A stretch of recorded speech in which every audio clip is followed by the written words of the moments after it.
这个男人有多混球？结婚几年，不仅将家财败得精光，还染上了酗酒的毛病，动不动对着妻女就是拳打脚踢。更可恶的是，老婆抱着孩子跳了江，他都还沉溺在赌桌上。时过境迁，当孤苦了一辈子的男人生命就要走到终点之际，他似乎意识到了，这一生最亏欠的就是老婆。朦胧间，一道熟悉的踹气声悄然响起。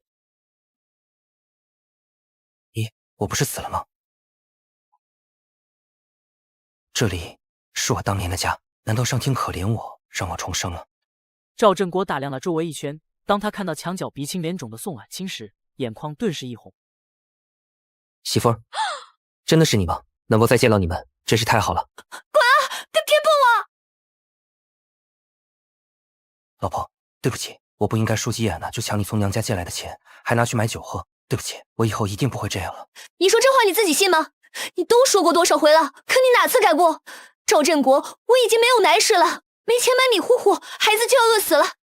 能见到你们真好。青青，你等着，这辈子我再也不会让你们出事了。我这就去给孩子买吃的。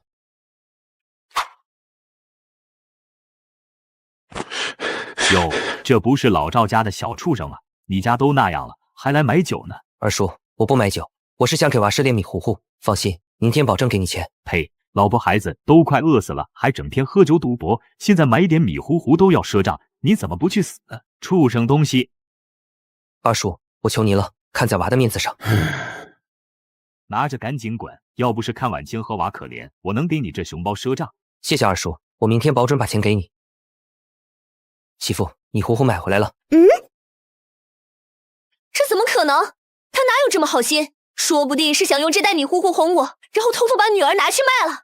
我警告你，你不准买我女儿，否则我跟你同归于尽。媳妇，之前是我混蛋，我不是人，但你相信我，我不会卖残妞的。另外，我明天就去镇上找活干，不会再让你和孩子饿肚子了。谁信你？不会再让你和孩子饿肚子了。谁信你？我以前真是个畜生，现在看来，要想让老婆改变对我的看法，必须得拿出一点实际行动来。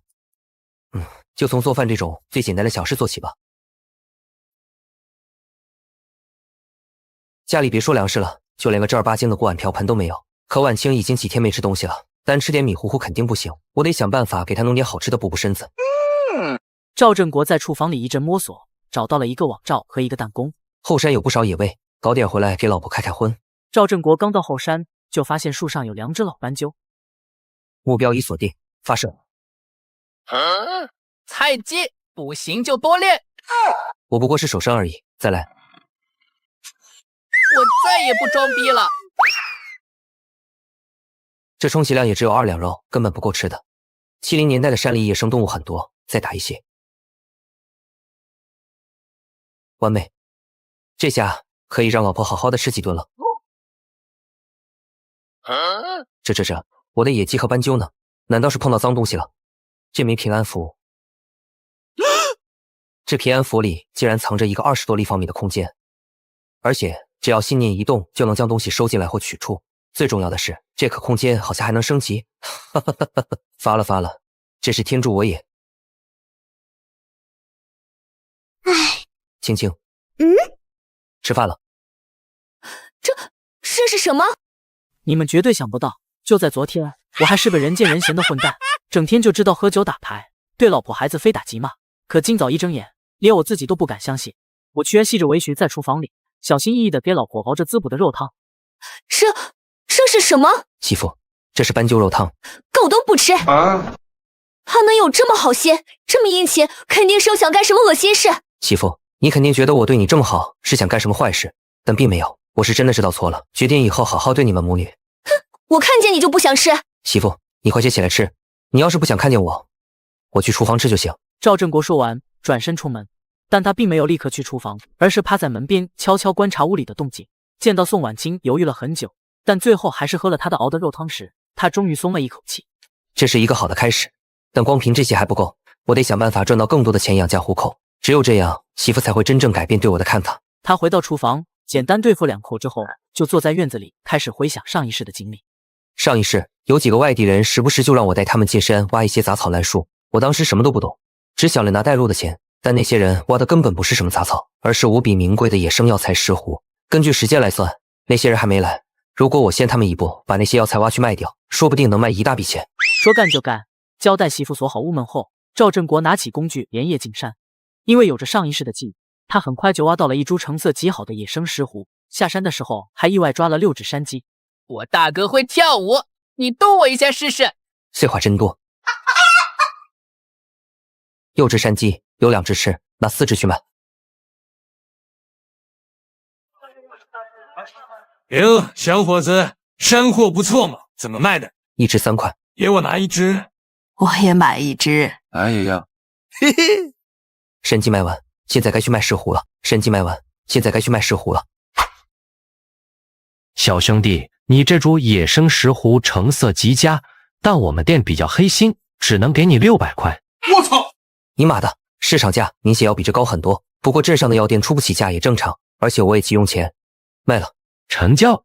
拿到钱，赵振国出了药店，用钱兑换粮票，买了一些米面油和肉，买了1罐奶粉，又给老婆孩子买了一些衣物，最后买了1床棉被，这才离开小镇。小伙子，此乃上古神器，你想不想买？我操！好东西，老爷，你这猎枪怎么卖的？给口吃的就行。OK。有了这东西，以后进山就方便多了。你又死哪儿鬼混了去？你看看你婆娘，背着孩子都在下地干活。哥，我去镇上干活了，顺带买了点肉和面回来，我先回去做饭。晚上你带嫂子跟孩子来家里吃饭。瘪犊子玩意转性了不成？不仅没有出去喝酒赌博，还知道往家里带东西。之前可都是把家里东西往外拿的。哥这想让你好好活出个人样来，饭就不去吃了，你养好老婆孩子就行。哥你放心，我以后不会再犯混了。赵振国回到家，将东西放到厨房后，这才开始做饭。又是肉！这混蛋自从昨天酒醒后就跟变了一个人一样，难道是中邪了不成？宋婉清一脸疑惑地走进厨房，当他看到厨房里面挂着的五花肉和桌子上放着的奶粉时，顿时怒不可遏。赵振国，你是不是又跑去我家拿刀逼着我妈让她给你钱了？你怎么能这么混账？媳妇，我没有。你没有？那你哪来的钱买的奶粉？你当我不知道奶粉有多金贵吗？媳妇，你误会了，这是我挣来的钱。你还骗我？我真没有。媳妇，你看这是什么？你哪来的这么多钱？你是不是又在外面干什么坏事了？啊！我不活了！这绝对是我见过最离谱的老婆。丈夫给她钱，她不仅不高兴，还反手给了丈夫2耳光。周振国，这钱哪来的？你今天要是不说清楚，我就不活了。媳妇，这是我昨晚去山上挖野生石斛赚来的钱。石斛？是的，野生石斛比黄金还金贵，我只挖了1株就卖了600块钱。但我在镇上买了很多东西，回家的时候又把昨天高二叔视迷糊糊的钱还了，所以就只剩500了。真的？我可以发毒誓，如果这钱是我干坏事挣来的，我不得好死。你不用发誓。媳妇，那你赶紧把钱收好，我给大哥家送些肉去，让他们也打打牙祭。好。等赵振国出门许久，宋婉清都还没反应过来，拿着纸笔来来回回看个不停，甚至为了验证没有做梦，还打了自己一巴掌。这混蛋从来没往家里拿过1分钱，现在竟然一下就给我500块，这么多钱，如果省着点花，用不了3年都没问题。宋婉清小心翼翼地将钱分别藏在5个地方。这时候，赵振国也送完了肉。媳妇，我明早准备再进一次山。山里危险，哪能次次都挖到石斛？你要不还是找个活干吧，咱家开销不大，10几块完全能把日子过下去了。媳妇，我心里有数，我也想好好过日子，但再有1、2年政策就会全面放开。要想翻身，必须得在那个遍地都是黄金的时代来临前，攒到足够多的创业资金。而眼下，只有打猎和挖石斛才是来钱最快的。可是，算了，只要他不出去鬼混，怎么都行。第2天一大早，赵振国就带上工具，准备进山。媳妇，你看好家，我去了。好。赵振国前脚刚走，二嫂刘桂花就贼眉鼠眼的摸到了院子。老四媳妇儿，我听大嫂说你家昨天吃肉了，你们家老四是不是赢钱了？竟然舍得买肉吃。刘桂花一边说，一边飞快朝厨房看去，不看不知道，一看吓一跳，不看不知道，一看吓一跳。只见那厨房里竟然挂着一块足足10几斤重的五花肉，连那装米的大缸也满的都差点溢出来。这，老四该不会是去偷去抢了吧？买这么大块肉，这么一大缸白面，这得花多少钱？二嫂，你拿着眼睛看着老四偷人抢人了？我这不担心老四犯错误吗？他要是犯法，自然会有人抓他，不用二嫂操心。弟妹你别生气，二嫂就是直人，没啥坏心思。毕竟我家那口子跟郑国可是亲兄弟。对了，弟妹，我家小宝闹着想吃肉，都馋哭了。你看能不能先借5斤肉给我，回头我让你二哥给你们钱。平常人家1年也吃不上5斤肉，这么大的事我做不了主。二嫂，你还是等老四回来自己跟他说吧。还是你跟他说吧。对了，我懒得过来拿，你记得让他给我送家里去。刘桂花说笑着转身走出院落，但刚一跨出门槛，嫉妒之火就在眼中熊熊燃烧起来。哼，得意个什么劲？你那怂货男人，要是知道老娘过来借肉，还不是得乖乖送来？另一边，赵振国撅着个大腚在山里东挖挖西挖挖，在太阳快落山的时候，一头梅花鹿还意外送上门来。今天运气真不错，不仅挖到了一株品质极好的野生石斛和不少其他药材，还打到了一只梅花鹿。太阳已经完全落山，赵振国才回到家中。你挖到石斛了吗？要不还是老老实实找个活干吧。媳妇，我今天可不是空手而归。吹牛，你的背篓里明明都是些杂草。这些可不是杂草，而是天麻、何首乌和黄精。这些虽然没有石斛那么值钱，但也是不可多得的中药材，能卖不少钱。郑国，今天早上二嫂过来了，说要跟我们借5斤猪肉。媳妇儿，你想借吗？我不想。二嫂那人虽然嘴上说借，但从来就不会还。那不就得了？以后这个家你做主，不管是肉还是钱，你想借给谁就借给谁，不想借就不借，不用问我。可是你以前……那是以前。媳妇，我已经不是原来那个我了。好吧。媳妇，家里一到晚上就乌漆麻黑的，我准备拿块肉去请村长帮咱们家把电给拉上。拉电？别人家夜夜笙歌灯火通明，我家却还跟山顶洞人一样，还没有通电。我一咬牙，拎着几斤五花肉找上了村长。郑国，通电是很好，但电费会不会很贵呀？我们本来就没钱。这件事你不用担心，我会解决的，你只需要相信我就够了。好。说干就干，赵振国立刻带上5斤最肥的五花肉找到了村长。见到赵振国提着的肉，村长笑得眼睛都睁不开，爽快地应下了赵振国的要求。办成了事的赵振国高高兴兴地回家，但刚进门，他就发现妻子正躲在角落吃自己啃剩的骨头。你在干什么？别打我，这些都是你啃剩下的，我没偷吃。赵振国看着妻子害怕的样子，越看越觉得自己不是东西，索性抬手狠狠抽了自己几巴掌。媳妇，我混蛋，我不是人，我以后再也不会那样对你了，你别再委屈自己了好吗？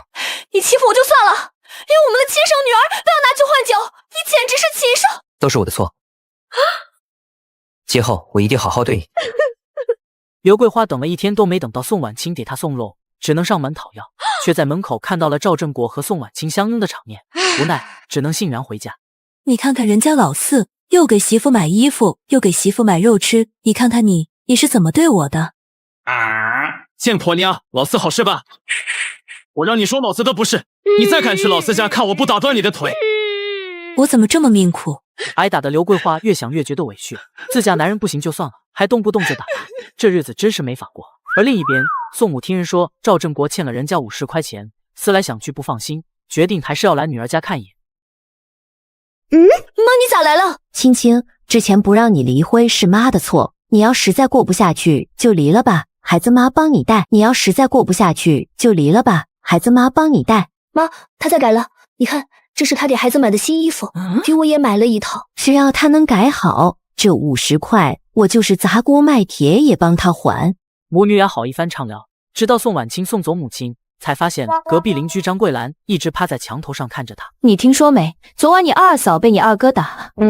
那哭声好几家都听见了。还有这回事？可不嘛，外面都在传你二哥家的大宝不是你二哥亲生的，而是你大哥的种。别胡说，这怎么可能？信不信由你，我还有事，先走了。宋婉清想到别人家的流言，不由得担心起自家男人来。她等了好久，直到夜幕降临，赵振国才回来。怎么这么晚才回来？回来路上遇到了意外收获。这是何首乌？对，明天你跟孩子去城里转转，顺便把货卖给药房。孩子还小，我们就不去了，快洗手吃饭吧。哪来的鸡蛋？我妈来看孩子带来的。还是得多赚点钱，才能让他有安全感。四哥，我是二溜子，出来喝酒去。又要出去吗？我不去，我以后都不会和他们一起玩了。真的？放心，我说到做到，我这就叫他们离开。四哥，嫂子刚出月子没多久，你就下不来床了，这都几天了，还不来找哥几个喝酒？不会说话就闭上你的臭嘴。四哥，他这人就是嘴贱，你别跟他一般见识。是啊，四哥，我们喝酒去。以后喝酒打牌不要来找我了。四哥是不是被小嫂子缠着下不来床了？要不下次再敢满嘴喷粪，老子把你上第3条腿都打折。滚！都说浪子回头金不换，我好不容易决定改邪归正，但西岳的狐朋狗友又来叫我出去喝酒赌博，还满嘴荤话，说要玩我媳妇，这谁能忍？我当场暴怒，差点将他们活活打死。四哥别打了，我们这就滚。哼，下次再来，我打断你们的腿。都出去这么久了，怎么还不回来？难道又跟那些狐朋狗友喝酒赌钱去了？我就想过几天安生日子，怎么就那么难？媳妇，我回来了。你没跟他们出去？媳妇，我以后都不会跟他们玩了。咱们赶紧吃饭吧，吃完了饭我带你去一个地方。什么地方呀？待会你就知道了。吃过了晚饭，赵振国带着一脸疑惑的宋婉清到了村口的牛棚外面。牛棚里面住着一对快要饿死的贫苦夫妻。老婆，我今天运气不错，换到了一张饼，吃了一半，剩下的给你带回来了。我不饿，你都吃了吧？我躺半天了，就想喝点稀的。老婆，你吃吧，不吃东西病怎么会好？我这病……老婆，你别想那么多，先把这个饼吃了，明天我就去找药，一定能治好你的病的。牛棚内的场景太过凄凉，宋婉清不由得抹泪。振国，他们好可怜，我们帮帮他们吧。当然，我带你来这里就是想帮他们的，不过不是我帮，而是你帮。没错，明天你拿些吃的和药过来，这样你就有高考辅导老师了。高考？没错，再过几年国家就会放开高考，到时候你可以去参加高考，念大学。念书？宋婉清一愣，她本来是个高中生，当初为了报答赵振国的救命之恩，这才下嫁。以为人父，再加上之前的赵振国不是人，她早就歇了念书的心思。可现在赵振国竟然愿意让她再念书。不错，这个男人除了可以辅导你功课之外，以后还会是一个很厉害的人物。咱们现在帮了他，以后也会有很多好处。和宋婉清讲明了其中的厉害后，小两口踏着夜色回家。第二天一早，天刚蒙蒙亮，赵振国就赶到了县城的一家中药铺子。路边极品石斛，成色极好的何首乌。小伙子，这些东西你想要多少钱？3000块。成交。老板手快，下次有好东西我还卖给你。没问题，你有多少我收多少。赵振国拿着钱出了药店，开始在县城疯狂采购冰箱、衣服、粮食，足足买了一大拖拉机，这才和拖拉机师傅一起往家赶。而另一边，王栓柱带着一个年轻女孩找到了宋婉清。老四媳妇，这是城里下乡的知青李甜甜，往后就住你家了，你跟老四说一声。村长，振国不在家，而且我们家就3间土坯房，挤一挤总能住的，因为咱们村里每家都会住一个知青。我是考虑到你们家的情况，才把小李领过来，换个爷们儿过来和你们一起住也不方便，对不？原来是这样。行，那就这样，小李，以后你就住在这里吧。好。李甜甜嘴上答应，但心里却一阵发苦，因为跟她一起来的好朋友红梅就被分到了一个条件很好的人家。听说这家的男人不是个好东西，不仅喝酒赌博，还打老婆，家里更是穷的都揭不开锅。只不过这位女主人虽然衣衫破旧，但面容精致，压根不像是一个村里人。李甜甜光鲜亮丽，穿着时髦的裙子和小皮鞋。注意到李甜甜的目光，宋婉清低头看了一眼自己打着补丁的衣服和破了一个洞的布鞋，不由得心中一酸。你先坐吧，你要住的那间屋子全是杂物，要等我男人回来才能帮你腾地方。谢谢，我还是赶紧想办法调回城里工作吧。这里条件艰苦不说，男主人好像还是一个地痞无赖，若是住的久了，说不定会被占便宜。行嘞，那你等等，我给你做饭吃。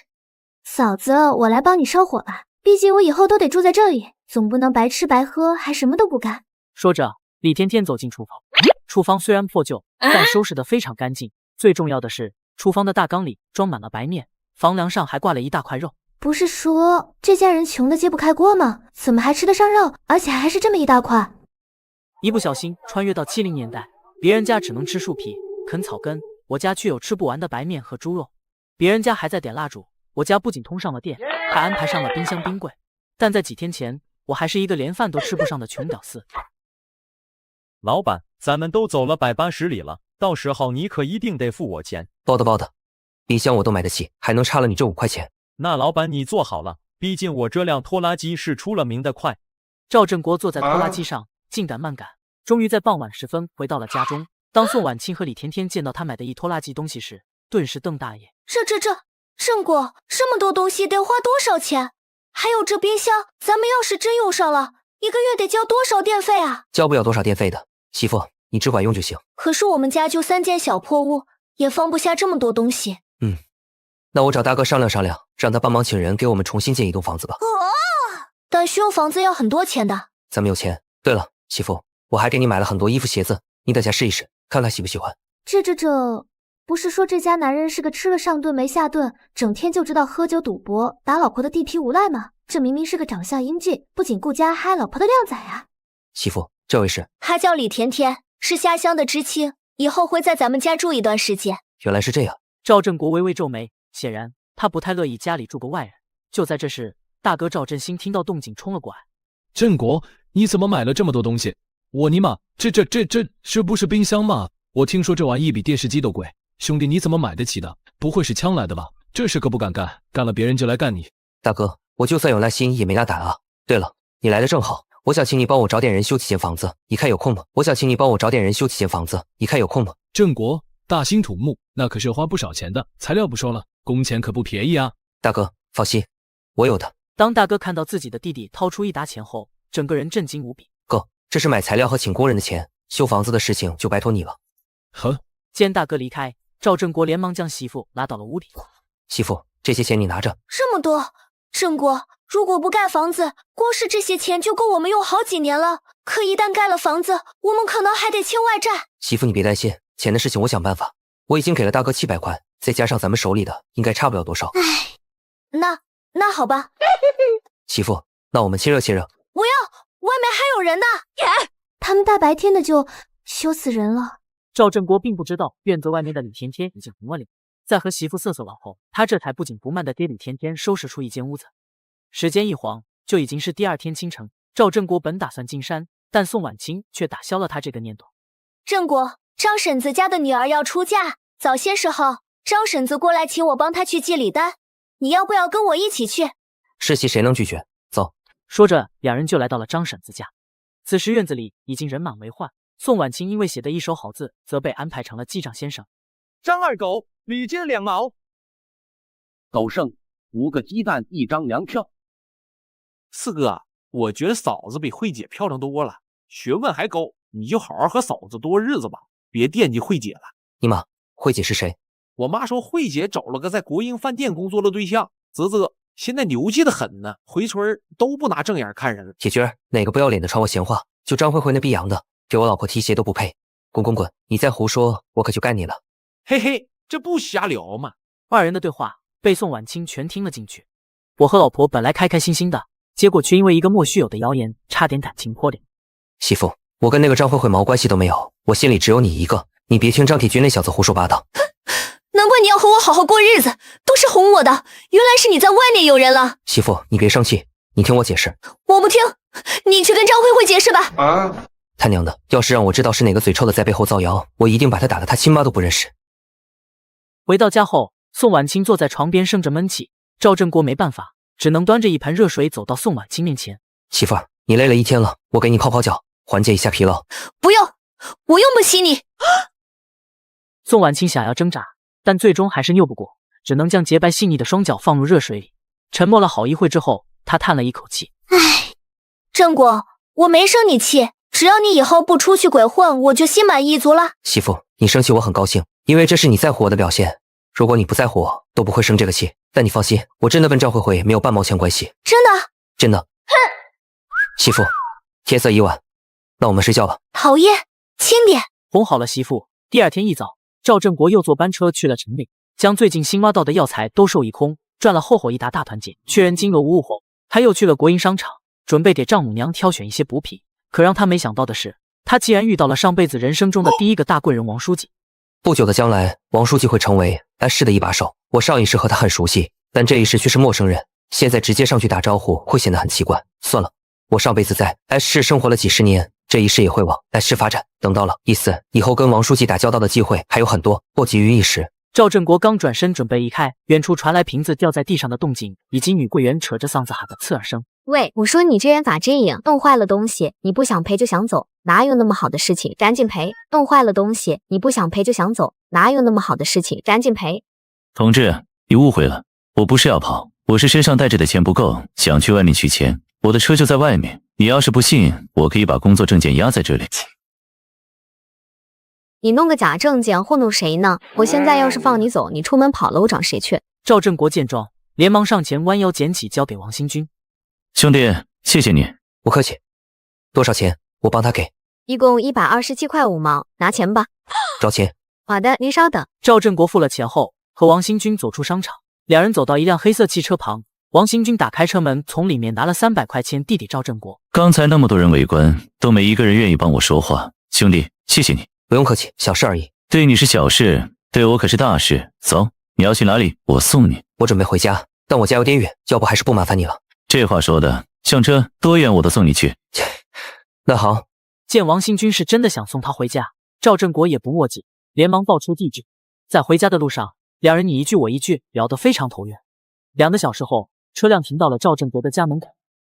兄弟，我以为你只是个简单的乡下人，但这一路聊下来，我发现你的见解和眼光都远远超出了这个时代。最重要的是，你比我见过的大多数人都要沉稳。兄弟，你好好努力，以后一定会大有作为的。希望如此。老哥，我到家了，你下车到家里坐坐吧。不了，兄弟，我还有事情要忙，我们下次再见。帮赵振国将东西从后备箱拿下来之后，王新军挥了挥手，开着汽车扬长而去。因缘际会，我跟着王书记还真是有缘。等到黑色汽车消失在山路尽头，赵振国这才拎着东西进屋。媳妇，我回来了。你回来的正好，我看天凉了，就带着闺女去镇上给你买了个褂子，你试试合不合身？媳妇你真好。赵振国一阵感动，不由得抱着宋婉清狠狠亲了一口。可亲完他才发现家里还有李甜甜这个电灯泡。你没看见对不对？我什么都没看到，每天都被撒狗粮，这谁受得了啊？我什么时候才能回城里去找我的秦哥哥？李甜甜心中发酸，抱着孩子离开了堂屋。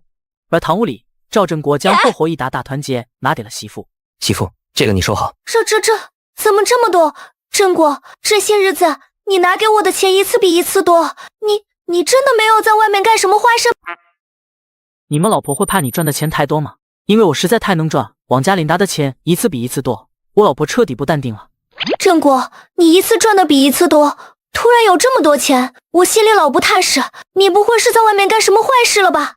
媳妇，你要是不放心，下次跟我一起进城看看钱是怎么来的不就行了吗？也不是，我就是担心。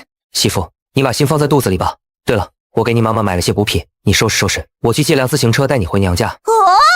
以前咱们都是空手去，这次我们送点东西和钱过去。振国，你准备拿多少？200吧，等你妈妈花完了，我们又再给她老人家。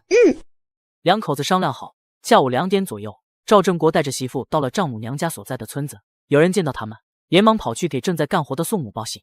婶子，快别干活了，我瞧见你家闺女领着你那个婚长女婿回来了。哎，那混账肯定又是来打秋风。宋母心情复杂的起身，可刚到门口，就看见女儿女婿拎着一大堆东西朝他走来。更重要的是，女儿宋婉清穿着一身漂亮的新衣服，满脸笑容，没有了之前愁眉不展的穷苦样。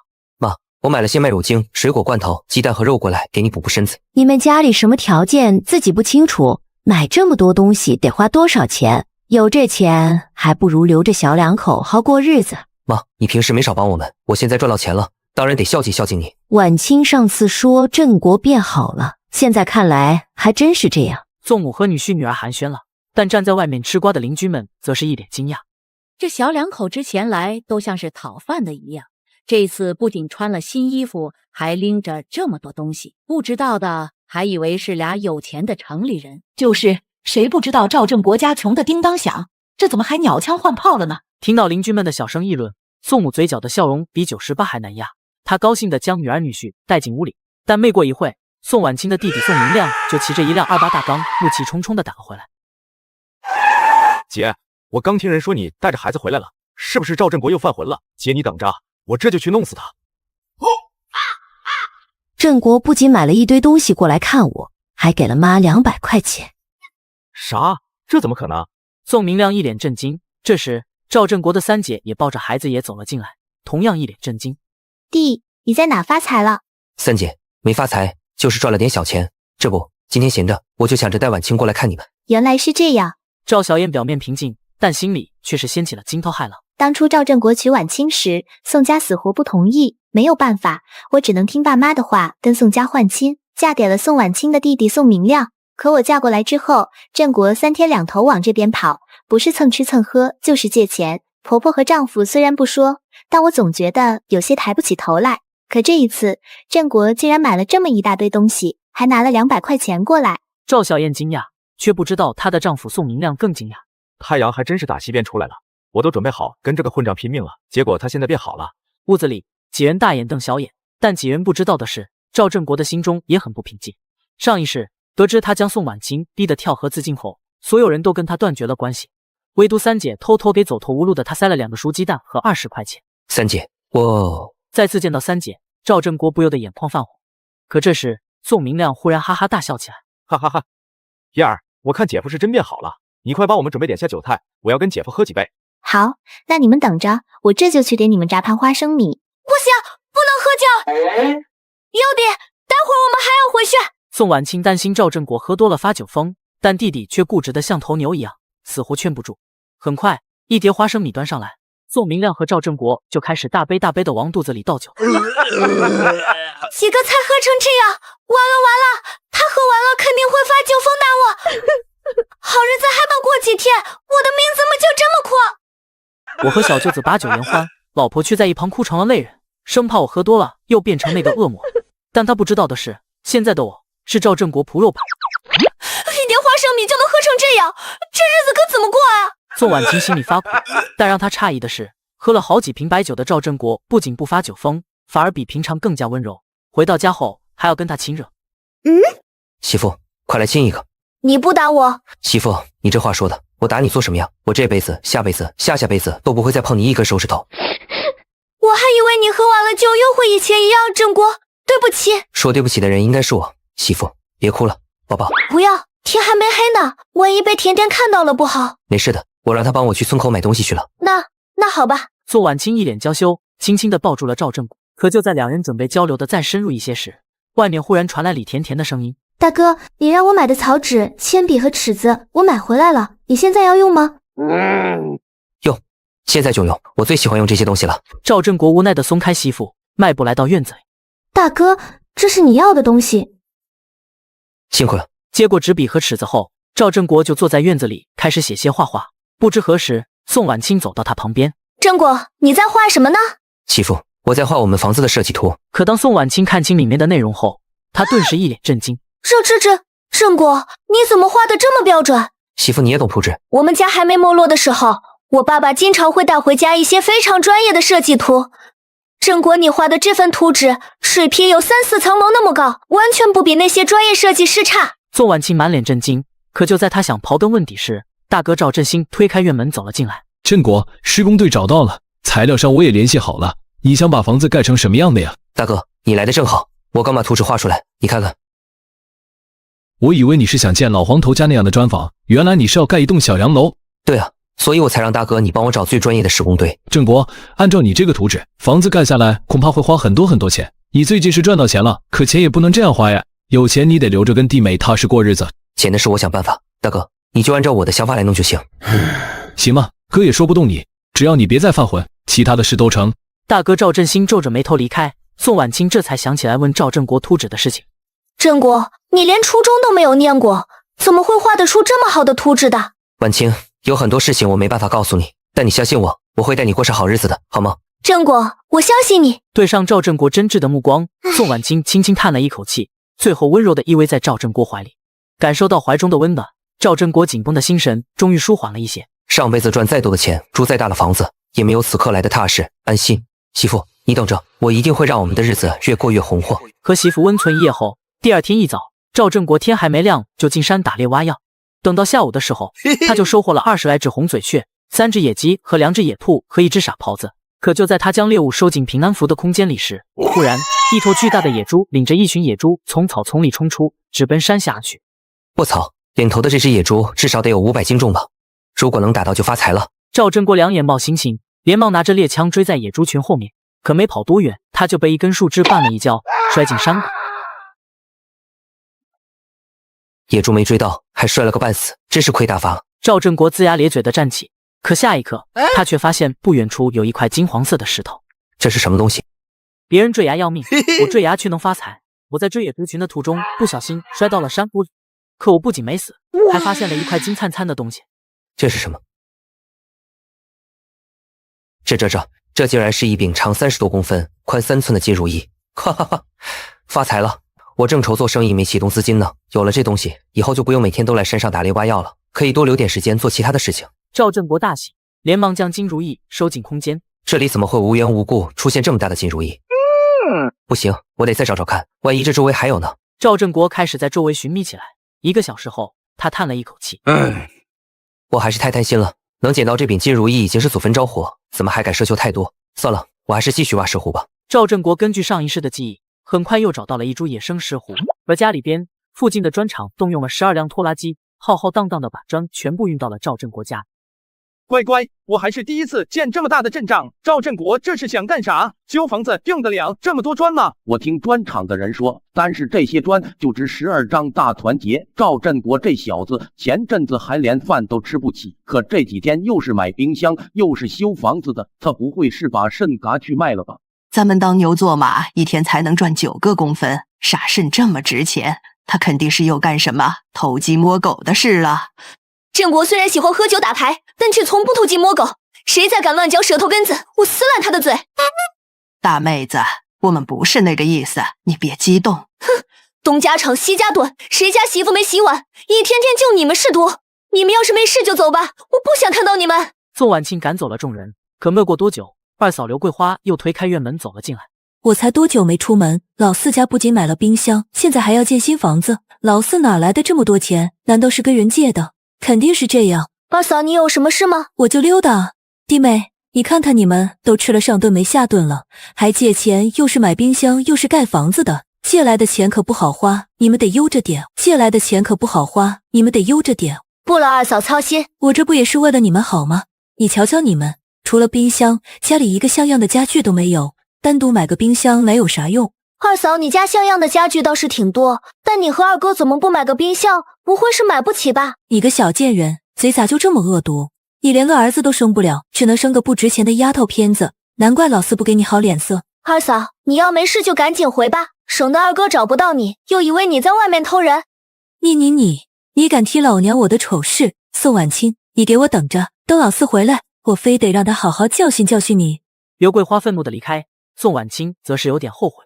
振国小的时候父母早亡，全靠大哥二哥拉扯他才能顺利长大。二嫂再不是，我也不应该拿话噎他。自我反省了一番，宋婉清趁孩子睡着，赶紧剁了点肉馅给进山的赵振国和去地里干活的李甜甜包起了饺子。傍晚时分，赵振国从山里走了出来。到家后，他将箩筐背进屋里，将藏在药草里面的金如意拿了出来。媳妇，你看这是什么？这不会是……宋婉清有点不敢确定，因为这种东西他只在博物馆里见。媳妇，这是金如意，是我在山里捡到的。捡到的？不错。在宋婉清震惊的目光中，赵振国将捡到金如意的过程说了一遍。振国，你的运气也太好了！就在这时，外面传来李甜甜的声音：大哥大嫂，我回来了。听到这个声音，宋婉清顿时一个机灵。振国，我先去拉住甜甜，你快把东西藏起来，要是被人发现了，你不仅要上交了这东西，还有可能被抓起来。好。等媳妇出门后，赵振国立刻将金如意藏到了床下的几块砖头里。晚上，等吃完了饺子的李甜甜睡下后，宋婉清这才一脸担忧地看着赵振国。振国，你说我们拿着这东西不会有事吧？媳妇别担心，我藏得很好，不会有人发现的。那就好。媳妇，我们明天去城里把今天挖到的药材和打到的猎物卖了吧。卖了东西，咱们也买辆自行车。有了自行车，以后你回娘家也方便。赵振国小两口没羞没臊地过了一夜，第二天一早便到了城里。可没想到，在回来的班车上，宋婉清装钱的背包被人偷偷划了一个口子，直到下车才发现。振国，我的背包不知道什么时候被人划了一个口子，你给我的1000块钱被人偷了。看着宋婉清面无血色、浑身颤抖的模样，赵振国心疼不已，连忙从空间里拿出一沓大团结递给媳妇。媳妇儿，钱没丢，你刚才给我了，你忘了？还好我睿智，怕家里进贼，就没把所有的钱都拿给媳妇，还留了一些放在空间里。这根本就不是我丢的钱，上面的数字不一样，你骗我！媳妇，你现在还在哺乳期，哭伤了身子就不好了。那点钱真不算什么，因为我以后还可以给你挣更多，多到你花都花不完。对不起，我真的好没用，钱什么时候被人偷了都不知道。媳妇，这不怪你，要怪也是怪我，怪我没保护好你。媳妇，咱不哭了，你抱着我们乖女儿，我们先回家好不好？赵振国好一顿劝，这才将宋婉清带回了家。可宋婉清仍旧哭个不停，怎么哄都哄不好。别哭了。媳妇，你知道破财消灾吗？破财消灾？没错，我昨晚做了一个噩梦，梦见我被一辆大卡车压成了2半，你被吓得哇哇大哭。今早醒来，我也就没把这梦放在心上。但媳妇，你今天丢了钱，我却好好的跟你回了家，所以我觉得媳妇你丢的这钱是帮我挡灾了。可是，媳妇，你难道想看着我受伤，觉得钱比我重要吗？不是的，我不要你受伤。倒不就好了，咱们就当破财消灾了。媳妇乖，不哭了。听到他的话，宋婉清终于收住了眼泪。那你最近哪里都别去了，尤其是山上。只要媳妇你不哭，怎么着都成。宋婉清抹了抹眼泪。这时，外面传来李甜甜急促的声音：“大哥大嫂，不好了！大哥大嫂，不好了！”甜甜的声音听起来怎么这么着急？出什么事不成？我出去看看。宋婉清来到院子里，发现李甜甜正喘着粗气，满脸着急。甜甜，你这是怎么了？嫂子，和我一起下乡的女同学跟她住的那家男主人在草堆里干内事，现在被人抓起来了。村长还说要拿他们游村示众，以正风气。我想请大哥帮忙。帮忙？这种事郑国能帮得上什么忙？大哥平时横行霸道，鱼肉乡里，大家都怕大哥。只要大哥愿意，肯定可以帮到我那个同学的。你说的是人话吗？你大哥虽然是个地痞无赖，但现在的形势你也知道，你同学做了那种有伤风化的事情，谁敢去教？嫂子，我求求你了，我同学还未婚，他要是真被村长抓去游村示众，以后再想嫁个好人家就难了。这关我们什么事？你不用求了，我是不会让你大哥去的。还有，我们家待你不薄，你却想着让你大哥去趟这种浑水，你晚上收拾收拾，我明天就去跟村长说，请他帮你重新安排一户人家。什么？嫂子，我只是请大哥帮个忙而已，你不能赶我走呀！听到要被赶出去，李甜甜感觉天都塌了，因为别的人家男的粗鄙不堪，女的蛮横无理，她还想说什么，可宋婉清却是直接回了屋子。媳妇，你生气的模样可真招人稀啊！郑国，那小丫头片子说的你都听到了吧？听到了。那你想去救她同学吗？不想，我只想和媳妇你安安稳稳的过日子，不想为了一个不相干的人惹祸上身。赵振国话音刚落，外面忽然锣鼓喧天。不好，村长他们已经开始了。媳妇，我们也去看看。好，但你昨晚梦不好，待会儿别乱跑。成。两人说完，连忙抱着女儿赶往村口。这对男女太惨了，偷情被抓住不说，还被村长带人绑到了村口的大树上。不要脸！光天化日之下，竟然做这种事情！就是还下乡女知青嘛！嘿，陈老四怎么可以这样？他可是有老婆的人，太让人丁寒了。村民们对绑在大树上的男女指指点点，赵振国则是走到了村长旁边。村长，来个话子，你小子最近有出息了，以后有啥好事也带带我家小子。可以啊，我家最近不是要建房吗？他要是有时间可以过来帮忙监工，我一天给他开8毛钱，您看成吗？成啊。不对，你小子今天怎么这么好说话？你肯定有事找我。果然什么都瞒不过村长你的眼睛。是这样，我想请你帮忙把住在我家的那位女知青安排去其他人家。就这，我还以为你有什么大事呢。放心，我保准把她安排的明明白白的。村长就是爽快，必须的。赵振国和村长聊得很开心，人群中的李甜甜见到这一幕，顿时欣喜万分。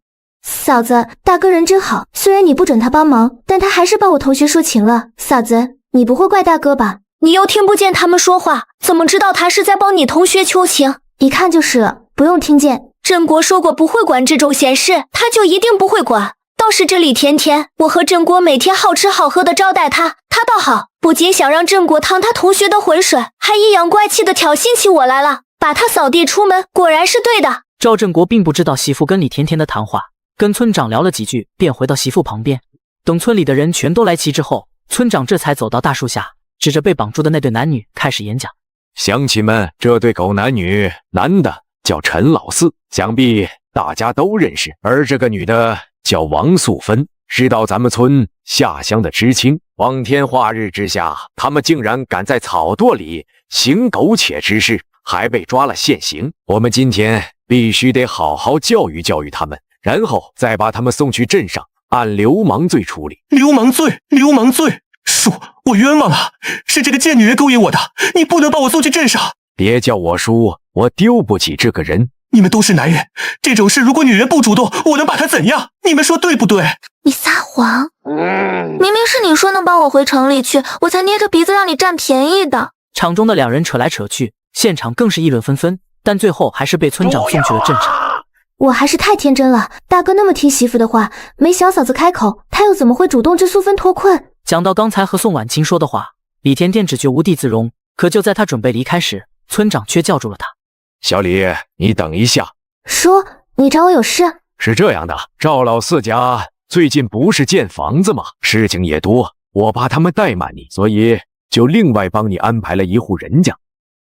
原来大哥刚才跟村长说话是让村长把我赶走，怎么会这样？叔，我在赵大哥家住的挺好的，我不想去其他人家。小李，你还小，有些人情世故你不懂，你就听叔的安排吧。今晚回去赶紧收拾东西，别耽误了明早下地干活。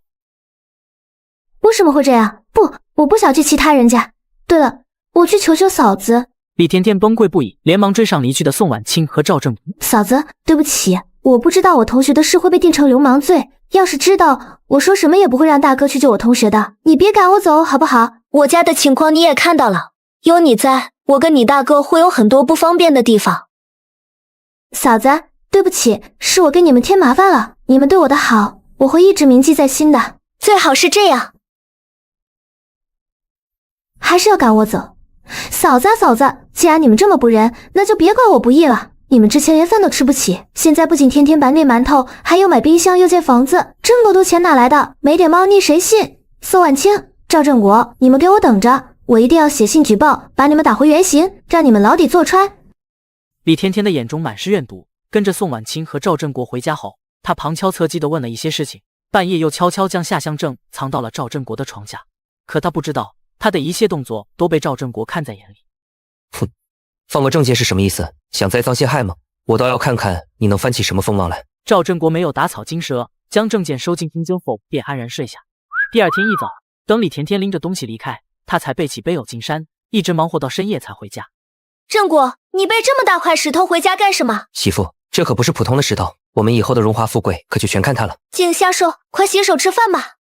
媳妇，我可没瞎说，我今天进山不仅挖到了一株石斛，还找到了一条金矿，等政策一放开，我就把有金矿的那片地承包过来开采，你就等着跟我过好日子吧。赵振国心里美滋滋的，但一想到李甜甜的事情，他又眼冒寒光。媳妇，咱家最近太招摇了，恐怕会受小人猜忌，家里还有多少钱，你全都拿给我，我找个好地方藏起来。好。宋婉清也不多问，把钱全部拿给了赵振国。等赵振国藏好了钱，宋婉清这才开口。振国，今天大哥说其他建筑材料都没问题，但想买钢筋得找人劈条子，让你想想办法。我明天去找村长问问。第二天一早，赵振国就到了村长家，可没想到村长王栓柱一看到他，就像看到救星一样。老四，我正想找你呢。村长，啥事？老四，咱们生产队的2头牛不凑巧跑到隔壁村的庄稼地，被隔壁村的人给扣下来了。我让这几个小崽子去领，还遭了隔壁村的人一顿毒打。叔知道你人脉广，那边的领头人还是你小弟，叔想请你过去帮忙把牛要回来。这个我本不应该掺和这些破事，但现在还得求村长去镇上劈条子买钢筋，看来得跑一趟。村长，我试试吧。好，有你出马，叔就放心了。你们几个跟着老四去，给老四长长威风。知道了，叔。赵振国是十里八乡有名的混蛋，当他带着王大海5人到隔壁村时，隔壁村的人一见到他，立刻就把牛还给了他们。隔壁村的人一见到他，立刻就把牛还给了他们，最后还给了赵振国几包华子。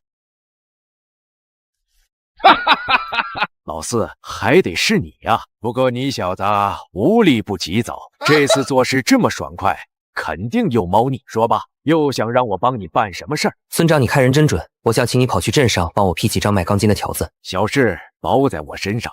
好，解决了买钢筋的事，赵振国回到家里，可他前脚刚到家，尤桂花后脚就跟了进来。振国，你大侄子最近长身体，吵着闹着想吃肉面条，你能不能借点肉跟白面给二嫂？我记得你之前借了1斤肉票和2两油还没还。之前只要我一开口，这小子就跟孙子一样送上门来，这次怎么转性了？振国，你以前可不是这样的，是不是弟妹又跟你说我坏话了？没错，但我觉得我媳妇说的对，二嫂，你以后别惦记我家东西了。李，好你个贱货，背着我偷人，我今天非打死你不可！宝儿，你听我说，我就是过来借点肉，没偷人。还敢狡辩？二哥，你冷静一点。振国，你让开，我打死他！赵振国轻轻一叹，可他不知道，他的麻烦马上就上门了。第二天一早，宋婉清还在里屋睡觉，他刚出门，村长和几个身穿正装的人领着一大群人找上了他。村长，什么事？老四啊，李甜甜把你给举报了，你可能得跟这几个同志走一趟啊。没问题。赵振国冷冷地看了躲在人群后面的李甜甜一眼，就跟几个身穿正装的人离开了家。赵振国这下完犊子了，我估计没个几年出不来。我就说他们家怎么可能突然这么有钱，这下被抓了吧？哎，赵振国这一进去，剩下的孤儿寡母可就可怜了。管那么多呢，走吧，今天还得下地呢。吃瓜群众们扛着锄头干活去了。屋里刚睡醒的宋婉清并不知情，他还以为赵振国又进山去了，所以一起床就背着孩子和往常一样做着饭。这时刘桂花来到了院子门口。要不说你见过大世面，老四都这样了，你还能跟个没事人一样？二嫂，你这话是什么意思？你还不知道呢，家老四被城里来的那个小知青举报了，一早就被抓走了。什么？得知丈夫被抓走，原本温温柔柔的小媳妇彻底暴走，直接给了正在地里干活的女知青2耳光。小嫂子，你这是做什么？做什么？我们家哪点亏待你了？你竟然跑去举报我男人，你的良心被狗吃了！我是举报了，咋的了？如果你当初不那么绝情，我会举报吗？再说了，你男人都进去了，你能把我怎么样？一个狼心狗肺的贱人，我非打死你不可！一个是下乡的女知青，一个是赵正国媳妇，这俩人可都不能出事啊！要不咱们上去拉一拉？拉什么？没看赵振国媳妇正占据上风吗？让他多打一会儿。有道理。你们就眼睁睁看着他欺负我，他男人现在都被抓起来了，你们还怕什么？他男人是被抓起来了，但又不是被拉去打靶了。就是得罪了赵振国，跟捅了马蜂窝有什么区别？孰轻孰重，我们还是拎得清的。差不多了，拉架吧。散了，都不容易，散了。婉清，你快再打李甜甜一巴掌，这事就算了。你们也太欺负人了！小贱人，你给我等着，我男人很快就会回来的，因为他没有做过任何违法的事情。丢下一句狠话，宋婉清转头就回了家，抱着孩子失声痛哭。而另一边，赵振国正坐在一间干净整洁的办公室喝着茶。老哥，这次多谢你了。我也是刚好碰见。再说了，你也没犯什么法。是急。振国，我下个月就要调回 S 市了，你谈吐不凡，定是人中之龙。如果你以后想去那边发展，有什么事可以找我帮忙，这是我家的住址和座机号码，你收着。多谢。王新军的父亲是一个大人物，可惜早早过世。也正因为这样，上一世的王新军用了很久才坐上那个位置。对了，老哥，你回去以后赶紧带令尊去医院做个体检。体检？为什么？没有为什么，老哥若是信我，照做就是。行，体检一下也不是坏事，我信你的。两人聊完，王新军开车将赵振国送到了家门口。得知赵振国被放出来，村民们很是惊讶。而收留了李甜甜的村长王栓柱得知赵振国竟然认识县里的大官，吓得连忙让老婆把李甜甜赶出家门。婶子，您不能把我赶去那个茅草屋，我一个大姑娘住在那么偏僻的地方，万一被人……既然知道害怕，为什么还要举报赵老四？他虽不是个好东西，但他媳妇却是个知书达理的好人。好人？我不过是想让他男人帮我同学求情，他不让就算了，还把我撵了出来，你管这叫好人？你同学不知廉耻偷人，谁敢帮？行了，你赶紧走吧，赵振国已经出来了，要是让他知道你住在我们家可就别想过安生日子了。你们，哼，不让住就不让住，有什么了不起的？不过赵振国怎么这么轻易就出来了？不行，明天我得去县里问问，看看到底是什么情况。李甜甜决定先去茅草屋将就一晚，明天一早就去县城。而另一边，赵振国一进屋就发现媳妇正抱着孩子坐在院子里抹泪，脸上还有着几道抓痕。媳妇，振国，你没事了？我没事了。媳妇，你的脸是谁弄的？我听说你被抓走了，气不过就去给了李甜甜几巴掌，跟她打了一架。你别担心，我没事，她伤得比我重。媳妇，我被带走的时候你还在睡觉，你怎么知道的？赵振国眼中满是寒意。这时大哥二哥走了进来。振国，这是赖你二嫂，是她嘴贱，特意跑来跟弟妹说你被抓走了。弟妹一激动，这才会跑去跟李甜甜打架。又是二嫂。二哥，二嫂成天跑来我家占我和婉清的便宜就算了，还到处惹是生非。二哥，你要是再管泡二嫂，我不介意帮你好好管教一下。哎，振国，这事我会给你一个交代的。赵老二面色难堪，红着脸离开。这时一旁的大哥长叹一声：振国，你二嫂也活得憋屈，你也别怨她。她憋屈，他憋屈就能找我媳妇撒气吗？大哥，你还是早点回去吧。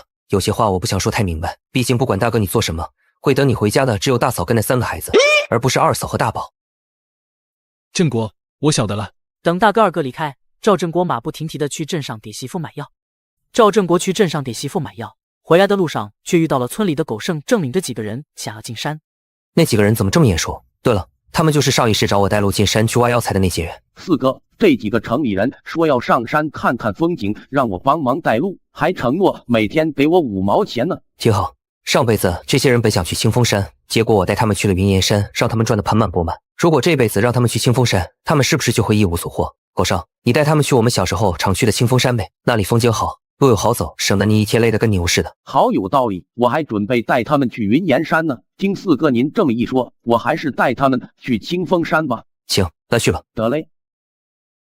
上一世我看不出来，可现在看来，这些人不像是药材商人，倒像是挖斗盗墓的地老鼠。难道这山里有大墓不成？不过不管这些人想干什么，我都得再去一趟云岩山，尽量把能找到的珍贵药草都收入囊中。想到这里，赵振国跟媳妇打了声招呼，背着背篓，拿着火把就进了山，一直到第二天清晨才回家。媳妇，我回来了。振国，收获怎么样？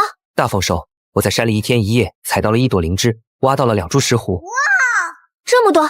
我运气比较好。对了，媳妇，我回来的时候听说有人在村里闹事，没波及到咱们家吧？没有，昨天晚上李甜甜好像被村里的几个小混混玷污了，大半夜的我也不敢出去看。难道是狗剩他们几个泼皮？那不管他，不影响咱家就行。媳妇，你歇着，我去给你杀只鸡炖石斛补补身子。石斛那么贵，要不还是算了吧。那怎么行？媳妇，你这是需要滋补的时候，而且明天大哥就会带工人过来给我们修房子，你得有个好身体才能帮忙照看着工地。第二天，房子如约动工，而另一边，5、6个泼皮又找上了住在茅草屋里的李甜甜。哇哦，你们来的可真早。来得早，还不是为了睡你，只有睡爽了一会，才好多银币。哼，上次我说的事情你们还没给我办呢。这不是找不到机会吗？只要有机会，我们指定给你办。行，只要你们想办法把宋婉清睡了，让我怎么着都成。赵振国并不知道李甜甜跟几个泼皮混在了一起。第二天清晨，丈母娘就拎着一篮子鸡蛋，高高兴兴地走了进来。但看到她脖子上的牙印时，宋母的脸色立刻就沉了下来。混账玩意，你又打婉清了啊！妈，你这话从何说起？你要是不打婉清，她会咬你吗？你这混账玩意，我绝对不能让婉清再跟你过下去了。妈，你误会了。误会？婉清呢？她身体不利索，在屋里躺着呢。你个混账，你还说没打？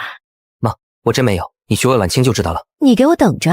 宋母恶狠狠地进了屋子，看到自家女儿脖子上有着几个红印，眼泪啪嗒一下就落了下来。女儿，是妈对不起你，妈当初就不应该让你嫁给赵振国这个混球，妈还以为他真的转性了，没想到他又打你了。振国打我了？妈，我怎么不知道？你还瞒我，他没打你，那你脖子上这血印子怎么来的？妈，这是他昨晚亲的。啥？这，哎呦喂，我误会振国了。宋母连忙出了屋子。妈误会你了，我以为是你犯浑打了婉清，他才咬了你。妈，你就放100个心吧，我跟婉清现在的日子好着呢，我是不会打婉清的。那就好，那样妈也放心了。妈，那你坐会，我先去帮婉清带孩子，我们待会一起吃饭。你还帮忙带孩子？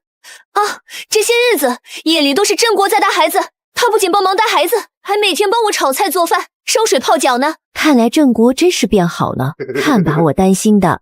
见女儿一脸幸福，宋母悬着的心终于放了下来。吃过午饭后，母女2人在家闲聊，赵振国则是抱着孩子到村口溜达。可就在他准备回家时，狗剩迎了上来。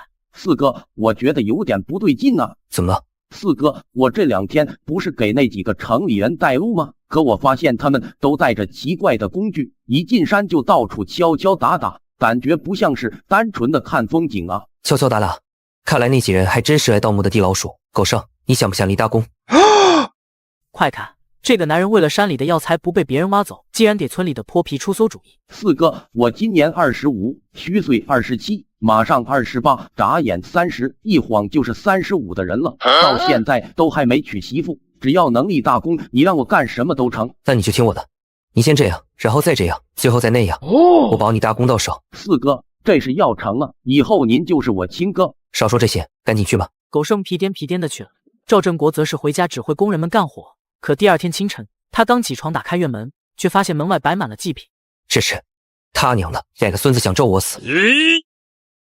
郑国咋回事啊？他奶奶的，不知道是谁往我家门口摆祭品。村长，这事你管不管？管，必须管。可现在也不知道是谁做的。郑国，你要不先把这些东西扔了，这要让人见着了，对你们家名声不好。他娘的，要是让我知道是谁，我非把他腿打断不可。赵振国被气得不轻，可就在他以为扔了东西这事就会过去时，第二天清晨，院门口又摆满了祭品。郑国，这不会是李甜甜干的吧？不知道，我今晚偷偷守着，我得要看看是谁这么恨我们。到了夜里，赵振国猫在一个角落瞅着，但瞅了一夜也没啥动静。可他刚打了个盹，一睁眼，门口又全是给死人的东西。我操！李奶奶的，这也太欺负人了！不行，我今晚一点都不睡，非把这人揪出来弄死不可。赵振国彻底怒了，而大哥二哥听了这事，连忙过来帮着一起守。前3天都没出事，可第4天，三人实在困得不行，就眯了一会，结果一醒来，门口又摆满了祭品。振国，这样下去可不行，会把身体熬垮的。这样守下去确实不是办法，看来得想你其他办法了。很快，天色又黑了下来，趁那没人注意，赵振国摸黑在门口撒了几针刃。果然如他所料，天亮后，门口再次出现了祭品，但这一次除了祭品之外，还有几个脚印。哈哈哈，媳妇，现在只要挨家挨户的查找，看谁的鞋底有面粉就成了。赵振国并不知道李甜甜跟几个泼皮混在了一起。第二天清晨，丈母娘就拎着一篮子鸡蛋，高高兴兴地走了进来。但看到她脖子上的牙印时，宋母的脸色立刻就沉了下来。混账玩意，你又打晚清了啊！妈，你这话从何说起？你要是不打晚清，他会咬你吗？你这混账玩意，我绝对不能让晚清再跟你过下去了。妈，你误会了。误会？晚清呢？他身体不利索，在屋里躺着呢。你个混账，你还说没打？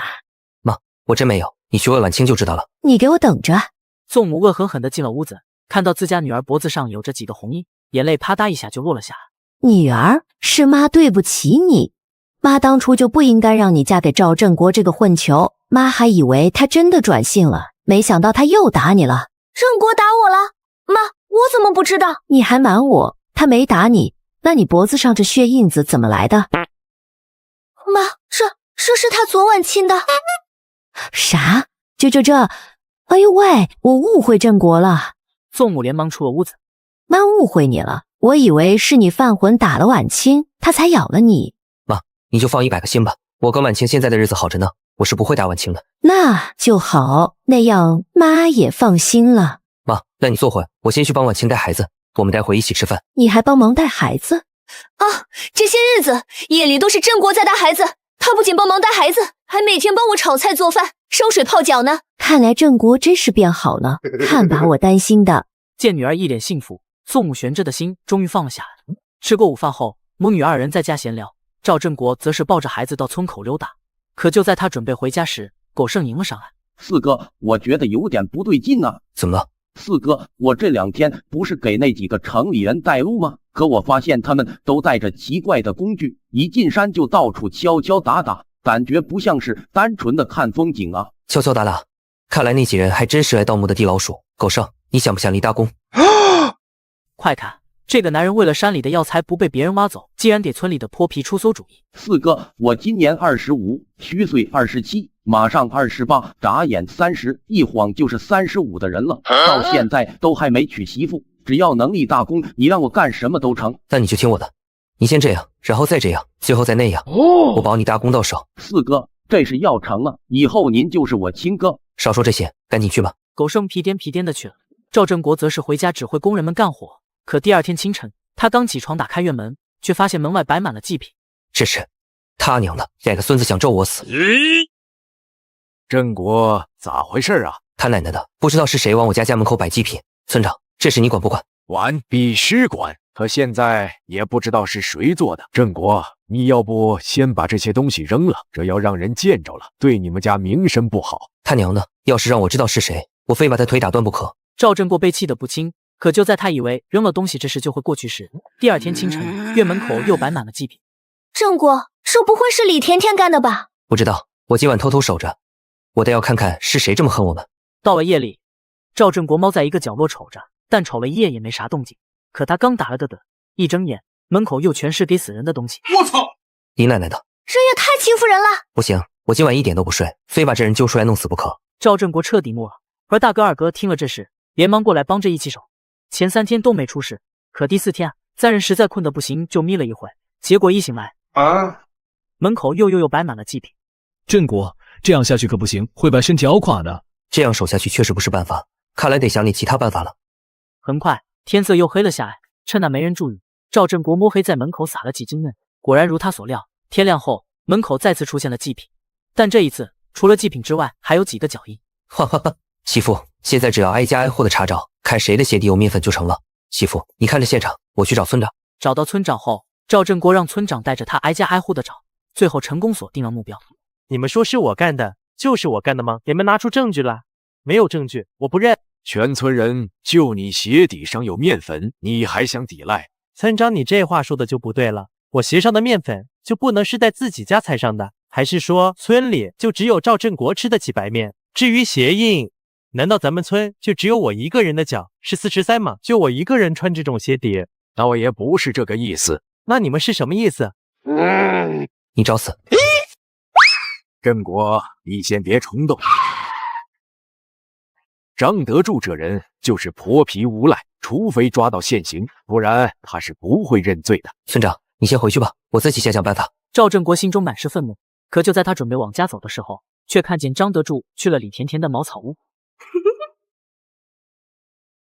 好啊，我本来以为李甜甜好歹是一个女知青，不会弄那些故弄玄虚的东西，现在看来并不是这样。李甜甜、张德柱，你们给我等着！赵振国眼中闪过一抹狠厉，立刻进山抓了一条翠绿的竹叶青，等到深夜时分，这才悄悄溜进张德柱家，将竹叶青放在了张德柱的床上。你天天往我家送祭品，来而不往非礼，下辈子别再惹错人了。赵振国放完了蛇，就躲在张家门外，一直等到张德柱发出一声凄厉的惨嚎，这才回家睡觉。第二天他刚起床，就听到邻居张桂兰和媳妇在门口闲聊。晚清4队的张德柱家出大事了。昨天晚上，张德柱抱着一条竹叶青睡觉，嘴里还念叨着美女什么的，结果被那条蛇狠狠地咬了一口。要不是他媳妇及时帮他把蛇毒吸出来，他就嗝屁了。现在张德柱已经被送到镇上的医院去了，我估计不死也得脱层皮。这么严重？那可不。竟然没死吗？算你命大，但你要再敢招惹我，下次可就没这么好运了。赵振国冷哼一声，背着背篓进了山，想要再挖点药材，可刚进山没多久，竟然听到了一声百兽之王的咆哮。我操，老虎！听着这事儿，怎么带着一丝悲凉的感觉？赵振国眉头一皱，连忙循着虎啸声窝了过去。我进山采药，结果却遇到一头小老虎依偎在母虎的尸体旁哀嚎，见他可怜，我就把他带回了家。可我刚安置好小老虎，村长就带着大队长张静找上门来。村长，什么事？老四，最近经常有野猪下山糟蹋地里的粮食，村里人都知道你是个有经验的猎人，所以想请你帮忙清理一下野猪，打到的野猪都归你处理。可以，我也正想开荤。其他猎户听到要面对一群野猪，都一个劲的摇头。振国，还得是你。老四，那这事儿就拜托你了。你要是真能解决野猪这事儿，我们一定会好好感谢你的。好说好说。等村长和大队长离开后，这才拿着猎枪在村庄的田地周围溜达，一连蹲守了7、8天，他这才发现野猪的踪迹，并一口气打了8只野猪。振国，这些野猪你想怎么处理？村长之前虽然说过，只要我能打到野猪就都是我的，但我若真的全拿走，以后在这村里恐怕找个人帮忙都找不到。村长，我一个人也吃不了这么多，给我2只就行，剩下的归大伙。成。四哥，你真仗义。振国，你真好，那我们帮你把最大的这2只扛回你家去。好。村民们帮忙将野猪扛到家里后，小老虎兴奋地围着2只野猪转圈，但宋婉清却是一脸忧愁。振国，这么大2只野猪，我们怎么吃得完呀？半只做成肉干，剩下的留着慢慢吃。那只小东西呢？它这么可爱，我们多拿点肉给它吃吧。行，反正咱们也吃不完。那我就做2坛肉干，1坛放调料给人吃，1坛不放调料给小老虎吃。好，2人商量完便开始处理野猪。傍晚时分，村长领着一群村民找上门来。老四，那6头野猪，我们大家伙分了1头吃肉，卖了剩下5头都扛去镇上卖了。这是卖野猪的300块钱。我们合计了一下，还是决定把钱给你。村长，这钱我不能要，因为我之前已经说过把野猪给你们了。可是村长，你要是为难，不如用这钱给我们村修路。修路？振国，把钱拿来修路会不会太浪费了？是啊，300块钱分下来，一家也能得不少的。此言差矣，300块钱分下来，每家也就几块钱。可咱们要是用这钱把村里的路修好了，以后不仅进出方便，种出来的东西也能卖得出去。修路从古至今都是功在当下，利在千秋的大好事。是我糊涂了。老四，你说的有道理。大家觉得用钱修路这事成不成？我同意，我也同意。好，那这钱就用来修路。村长和村民们离去后，可第二天清晨，他刚打开院门准备进山，却发现一个中年大婶领着几个男人跪在院门口。这位大婶，你们跪在我家门口干什么？兄弟，你救救我们一家人吧！我是隔壁刘家村的人。昨天山里突然下来了几十头狼，那些畜生不仅咬死了我儿子和儿媳妇，还把我乖孙也叼走。兄弟，你救救我们村子吧！我们村子遭了狼祸，好多人家的孩子都被叼走了。这十里八乡就你打猎厉害，所以我们才求到您这儿来的。你们这些人是很可怜，但群狼胜过虎，我帮不了你们，去回吧。小兄弟，求求你了，你要是不帮忙，我那孙儿就回不来了。圣伯哥，帮忙吧！这位是我大婶，死的那个是我表弟，他们家3代单传，现在就只剩那么个娃娃。罢了，那我就接山一趟。不过你们得做好心理准备，我也不敢保证能把人找回来。郑国哥，谢谢您。小兄弟，我们不让你白跑，这是我们筹起来的钱，虽然不多，但你收着。钱就不用了，你们要是信我就先离开，我安排一下家里的事就进山。我们这就走。众人哭哭啼啼的离开。赵振国转头看向媳妇宋婉清，媳妇，我这次去不知道要几天才能回来，你一个人在家我不放心，要不你带着孩子回娘家住几天？好，但你一定要注意安全，早点回来。好。将媳妇送回娘家后，赵振国才和王大海拿着武器，带着小老虎，二人连夜进了大山。几十头狼冲进一个小村子，咬死了不少人。为了帮一个大婶找回被狼叼走的孙子，我和王大海拿了武器，带着一只小老虎连夜进了大山。郑伯哥，咱们都走1天1夜了，真的找得到狼群吗？闭嘴！你没发现这周围很安静吗？安静？不对，郑伯哥，我怎么感觉有什么东西在暗处盯着我们？你没有感觉错。这时，一头狼王瞬间从王大海背后飞扑向王大海。赵振国反应迅速，抬手就一伤，狼王受伤发出惨叫。眨眼间，10几头狼围了上来，将赵振国二人团团围住。畜生！郑伯哥，我害怕。现在怕就会死。那我不怕了。好，那我们就联手把这些畜生杀了。10几头凶狠的恶狼扑向2人1虎，经历一番血战，虽然2人身上挂彩，但最终还是灭掉了狼群。郑伯哥，你怎么样啊？没啥大事。大海，你去把狼皮全部剥了，我们赶紧下山。好。趁着王大海剥狼皮的功夫，赵振国弄了些草药敷在自己和小老虎的伤口上。傍晚时分，2人1虎抵达被狼群袭击过的刘家村。郑伯哥，天快黑了，要不咱们在刘家村借宿一晚，明天再回家吧。刘家村这次死了不少人，家家都在办丧事，恐怕很不方便。2位年轻人，你们身上背着的是狼皮吗？没错，你们村刘二虎是我表弟，他家被狼掏了，我大哥就带着我上山打狼，给死去的村民报仇。那些狼都被打死了？是。嘿呦，太好了，以后我们村子就可以安宁了。老人的话吸引来了很多村民。你们快看，这不就是咬死张老根家孩子的那只狼吗？确实是那畜生。老天爷，终于有人来收拾这些该死的畜生了。村民们吵吵嚷嚷，有人哭，有人笑。很快，之前去求赵振国帮忙的那位大婶也赶了过来。小兄弟，你们回来了，看着我那孙儿了吗？没有。不过我们把狼群都杀了，算是被他报仇了。我就知道是这个结果，小兄弟，谢谢你们给我孙儿报仇。不用谢，您节哀。赵振国看了刘家村的众多村民一眼，不再停留，带着王大海和小老虎往家的方向走去，一直到深夜时分，2人1虎才到家。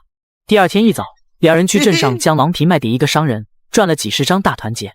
大海，这次要是没有你的帮忙，我可能杀不了那些畜生，这是1半的钱，你收着。郑伯哥，你帮我打狼报仇，险些把命都丢了，这钱我1分都不能要。大海，如果你把我当大哥，就赶紧把钱收着，以后咱们有的是同生共死的机会。听话。可是我不想再说第2遍。郑伯哥，从今以后你就是王大海的亲哥。好兄弟。赚得盆满钵满的2人心情大好，而另一边迟迟不见赵振国的宋婉清则是满脸担忧。妈，这都5天了，振国怎么还不回来？是啊，按理说也该回来了。这时赵振国带着小老虎出现在门口。振国，媳妇，我来接你回家。振国，你能回来真是太好了，我还以为你……媳妇，我没事。还说没事，你都受伤了。这些都是小伤，不碍事的。媳妇，我们回家了。好。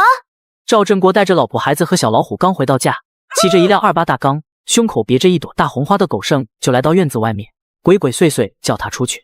四哥，我按照你的吩咐举报了那几个盗墓贼，镇上奖励了我1辆2大杠自行车和50块钱，还给了我一个3等功。你瞧我这大红花多好看，我狗剩这子都没这么风光过呢。行了行了，赶紧滚吧，别吵我家孩子睡觉。得嘞，四哥，那我有空过来帮你建房子。狗剩离去后，赵振国悬着的心也放下来。可就在这时，媳妇宋婉清从屋里走了出来，黑着脸扔给他一张皱巴巴的纸条。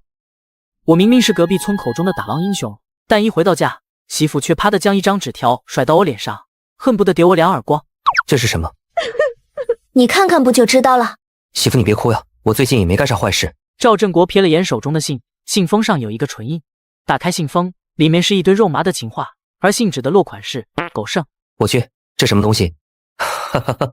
你笑什么？媳妇儿，你自己看，这是狗剩给我写的，说是没事练习，练会写信了，好给他在省城的翠花写呢。你该不会是因为这吃醋了吧？哼，我媳妇，你跟女儿就是我赵振国的命根子，我绝对不会做对不起你跟孩子的事情。你如果不信，我可以发下毒誓。我不用你发誓，振国，我只是……媳妇，你吃醋的样子真好看。不过你放心，我是不会被别的女人勾去的，因为我的心里就只有你一个人。哼，大白天的说这种话也不肉麻。只要媳妇你不生气，我就不说了。你要是还生气，我就一直说。油嘴滑舌。行了，我不生气了。媳妇你真好。哄好了吃醋的媳妇，赵振国准备出门溜达。这时，衣衫不整的刘桂花从远处火急火燎地跑来。救命啊！快帮忙救救我儿子，他掉进水库了。二侄子大宝听到是大宝落水，本不想多管闲事的赵振国连忙朝水库跑去。他的水性很好，一个猛子扎进水库，就把大宝从水库里救了出来。很快，村里的人也陆续赶了过来。大宝，你可要吓死我了！你要是有个3长2短，那可怎么活啊？别哭了，这么冷的天，快带孩子回去洗个热水澡。对，洗热水澡。刘桂花抱了一下大宝，怎么都抱不动。谁来帮帮我？老二媳妇，我来了。在村里人的注视下，赵振兴上前将大宝抱起，和刘桂花一起离开。好端端的，大宝怎么会跳到水里去了？刘桂花本来是带着大宝来水库这边玩的，但她半路跑去偷男人了，偷的还是赵家老大，这才没有好好看着大宝的。啥？赵家老二媳妇偷赵家老大，这么炸裂？那可不，我亲眼看到的。逗爸爸什么呢？赶紧各回各家，各找各妈，再乱说，我撕烂你们的嘴！赵振国眉头紧皱，但毕竟是别人的家事，也就没再去多想。结果怕什么来什么，第二天一早，村长就火急火燎地找上门来。老四，不好了，出事了！你二哥要找你大哥拼命，你快去看看吧。我去瞅瞅。赵振国连忙带着媳妇前往大哥家。老二，你不能冤枉我，你要是再这样，我就不活了。滚开！都怪你这个烂货！你别以为我不知道你背着我偷了多少男人。赵振兴，你到底是不是我亲大哥？我媳妇，你他娘的也敢！你是想逼死我这个兄弟吗？老二，我对不起你，你想砍就砍吧。但我要说的是，刘桂花背着你不知道偷了多少人，多我一个也不多。我杀了你！都别吵了。二哥、二嫂，既然过不下去，那就离了吧。不行，振国，我也不想打光棍一辈子。谁说让你打光棍了？二哥，你那方面不是不行吗？等你们离了婚，我给你钱，你去城里把那毛病治好了，再娶个年轻漂亮的媳妇。那玩意还能治好？不行，老四，你不能这样，我不能跟你二哥离婚。我要是跟他离了婚，名声就臭了，以后谁还敢娶我？振国，我听你的。不行，我不同意。老二，你不能抛弃我，大宝不能没有娘啊！你要是跟我离了婚，我去哪里？我看到你都恶心，明天我们就去镇上办手续。刘桂花见丈夫不为所动，又连忙看向宋婉清。老四媳妇，二嫂错了，二嫂以前不该欺负你的，你快帮二嫂说句话啊！宋婉清刚想说什么，但却被赵振国拉回了家。可第二天一早，他的三观碎了一地。振国，昨晚刘桂花得不到二哥的原谅，就利用大宝赖上了大哥。我也不知道大哥怎么想的，竟然真的不顾大嫂的颜面，将刘桂花留在了家里。两人好像还在家里光明正大的办了那事。真是造孽啊！罢了，媳妇，你待在家里，我带二哥去镇上买些药材，然后带他去城里治病，再给他找份工作。好，那你办完了事就早些回来。好。二嫂三天两头在外面偷人，原因既然是因为二哥那方面不行，怒火攻心之下，在一个壮汉一天只能赚2毛钱的时代，我大手一挥，直接将二哥带到洗浴中心，给他开了一个888元包治百病的包房。振国，这地方真能治好我不行的毛病吗？888的洗浴套餐包治百病，二哥，你进去就知道了。那我试试。抱着试一试的心态，赵振国的二哥跟着赵振国进了洗浴中心。3个小时后，两人红光满面的走了出来。振国真的有用，这里面的几位女神医技术实在太好了，我都不知道该怎么感谢你了。自家人不用这么客气。二哥，走，我们去买点东西。振国，我们去买什么？买点烟酒，去请李科长帮二哥你找份工作。李科长？对，李科长名为李博，是王新军的下属。李甜甜举报我那一次，是王新军带着李博将我放出来的，还说有需要就找他，他解决不了的再请王新军出面，给二哥找个工作。李博应该不会拒绝。赵振国在国营商店买了2瓶高档酒，又买了2条烟。好巧不巧，刚出商店就遇到了开着警车过来的李。振国兄弟，我们又见面了。李科长，这么巧，我正要去你们单位找你呢。振国兄弟是有什么事吗？李科长，我想请你帮我二哥找个工作。哎，我当什么事了？我们单位正好有份保安的工作，虽然只是个看大门的，但振国你放心，我保证咱哥能在城里过得舒舒服服的。这个工作好。赵振国将买好的烟酒塞给李科长，李科长过意不去，又开着汽车将兄弟2人送回了家。振国，这个李科长也太好了，不仅给我安排了工作，还大老远的把我们送回来。振国你真厉害，竟然认识这种大人物。这些都是小事，二哥，只要你好好工作，在城里再娶个媳妇不难。宪国，谢谢你，二哥一辈子都会记得你的好。赵振国拍了拍二哥的肩膀，转身回家。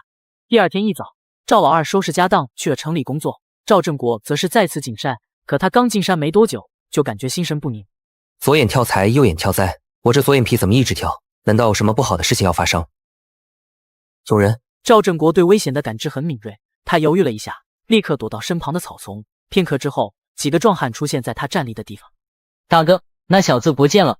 这小子是这个村里最有钱的，家里不仅有吃不完的肉，还有一个漂亮媳妇。只要我们嘎了他，他老婆和那些肉就都是我们的了。有道理。行了，两人一组分开找，别让他跑了。是，老大。还真有人要害我，可他们这么多人，我要不要先撤？不行，这些人明显是特意来找我的，如果不解决掉，以后夜里睡觉都得睁着一只眼睛。赵振国眼中闪过一抹狠厉，悄悄跟在几人身后。他凭借着自己的打猎技巧，很快就将几人逐个击破，五花大绑到一棵大树上。就你他妈是老大，说为什么想害我？如果敢说一句谎话，我现在就宰了你！别，兄弟别冲动，我都说，赶紧的。我们几人是流窜犯，前天晚上摸到了你们村子，我们昼伏夜出，发现你们家天天有肉吃，所以我们就动了歪心思。真这么简单？真就这么简单。你们不是还觊觎我媳妇吗？兄弟，我们错了，求你高抬贵手，我们以后一定滚得远远的。想来就来，想走就走，天底下哪有那么便宜的事情？你们今天先在山里待一晚吧。赵振国又给几人一顿胖揍，这才背着背篓回家，跟民兵队长王大海说了流窜犯的事。第二天一早，王大海组织民兵将几人从山里押到镇上。赵振国，大海，这名字好耳熟，不会就是之前帮刘家村打狼的那人吧？就是他。哦，先是打了几十头狼，现在又抓到了这群流窜犯，这赵振国还真是个人物。大海，你带我去看看这个人，我要给他发表彰和奖金。我只是随便在很普通的地瓜烧里加了点鹿血，但刘所长喝了以后却直呼，就算他当大官的岳父都没喝过这么好喝的酒。但他不知道的是，酒的品质之所以会提升，完全是因为我有着一个神奇的空间。兄弟，你的鹿血酒真是绝了。哈哈，那来，我们再整一杯。两人就这一桌子的菜，一杯接着一杯，直到傍晚，刘所长这才起身。赵振国将其送到了院子门口。好兄弟，我得回了，要是再不回去，我老婆就以为我出去鬼混了。咱们改天再见。老哥，这2瓶鹿血酒和这些特产你带上。那怎么行吗？兄弟，我可不能收你的东西。老哥，你这就见外了，这些都是山货，不是什么值钱玩意。你要是不拿，我可把表彰和奖金退给你了。你看，好兄弟，那我就收下了。以后要是有什么需要帮忙的地方，尽管来找我，我一定帮你办好。好，那我走了。按照刘有权的说法，我的鹿血酒比毛子都好喝，可我只是在很普通的地瓜烧里加了点鹿血而已。难道是平安府里的空间提升了酒的品质？若真是这样，那就太好了。送走了刘所长后，赵振国专心在家修房子。几个月后，带独立院落的2层小洋楼建成。振国，我这辈子都没有想过能住上这么好的房子，谢谢你。媳妇，这不算什么，咱们以后会住得更好更舒适。这已经很好了。对了，振国，修房子把咱们的积蓄都花得差不多了，以后我们花钱可得省着点花。媳妇，不用介绍，我再转就是了。媳妇，我想进山一趟。现在天冷，进山很危险，振国，要不等暖和点再去吧。不会有事的，毕竟这方圆几十里的大山我都很熟悉。交代了媳妇一句，赵振国背着猎枪，拿着几个月前从那8个流窜犯手里抢来的千里镜进了山。这天气界山果然是正确的，可以清晰的看到猎物的脚印。好家伙，有黄羊！确定了猎物的位置，他连忙拿着猎枪追了上去。几个小时后，他打到了4只黄羊，还逮到了1只母羊和2只小羊羔。还真是大丰收啊！母羊可以带回去给女儿挤羊奶喝，这2只小羊羔还小不能杀，先带回去养着。将已经嘎了的4只黄羊装进空间，赵振国牵着母羊和2只小羊羔回了家。可他刚到家，小老虎就从山里跑了出来，看着黄羊流哈喇子。3天2头往山里跑，只有饿了才知道回家，没良心的滚滚滚，老子又不欠你的。他这是把咱们家当成粮仓了。不过郑国你知道的，他从小就没有了妈妈。那就不敢再走了。媳妇，你把羊拴好，我去看看木耳长得怎么样了。长得还行，但温度好像低了一些。我们要是能弄个大棚就好了。大棚？这还不简单，我明天去山上砍些竹子来，一来可以搭个大棚，二来可以围一个羊圈。这样再好。第2天一早，赵振国早早上山，砍了很多竹子回家，弄了大棚和羊圈，又去找了一些可以种木耳的枯树桩。1个月后，他又种出来了很多木耳。没想到几个月前在山里带回来的秋木耳，竟然会发展到现在这个规模。郑国，医书上说，秋木耳富含人体所需的氨基酸矿物质和蛋白质，不仅可以补血养颜，增强人体免疫力，还可以预防心血管疾病，有着很好的保健作用。但这么多我们吃不完，要不卖掉一些吧？我明天拿去镇上看看，如果这东西好卖，以后也是一条赚钱路子。第2天一早，赵振国提着30斤木耳到了镇上的国营饭店，用1包好烟打动服务员，见到了大厨。兄弟，你这东西不值钱，你想要什么价？木耳营养价值丰富，能做药用，而且现在没有人大规模种植，怎么可能不值钱？如果是这个态度，咱们的生意就谈不成了。兄弟，有话好说嘛，你给你3毛钱1斤怎么样？不行，最好6毛。这个价格太高了，我得请示一下我们领导。行，那你稍等。几分钟后，大厨领着一个小老头过来。后生，你有多少秋木耳？后续每个月都可以供货1次。那好，我们可以给你6毛1斤，但你得跟我们签个合同，答应以后只供应给我们家。可以是可以，但我得先看看合同。赵振拿过合同看了起来，片刻之后，他眉头紧皱。这个地方得改。太欺负人了！我辛辛苦苦将1袋木耳备去国营饭店，但他们张嘴就想让我签霸王合同。这个地方得改，最终解释权不能归你们所有。这个地方也得改，现在卖你们6毛1斤没错，可以后市场价肯定会有变动，我们上去的价格也会随之变动。毕竟我们做的是长久生意，不是一次性生意。难不成以后菜降价了，你还会跟着降价不成？市场价降，我也跟着降。你这后生倒是有意思。实不相瞒，秋木耳在我们家卖的非常火爆，但在这个小镇上，只有我们家能把这道菜做好。再者，你换一家店做生意，未必有跟我们家合作长久。所以你是想让我看清情势？你错了，你们家对于我的优势就是近而已。如果我不乐意，完全可以卖到城里去。你罢了罢，我给你换合同。一番讨价还价后，赵振国签了合同，拿着6块钱和下一批秋木耳的定金回了家。可他刚到家，邻居张桂兰就慌慌张张地找上门来。不好了，咋的了？最近冬菇不是长势正好吗？我们几个老嫂子就想着去采一些回来炖汤喝，顺路的时候还叫上了婉清。婉清本来不想去，但耐不住我们几个劝。可我们刚上山没多久，就被野猪攻击了。什么？那婉清呢？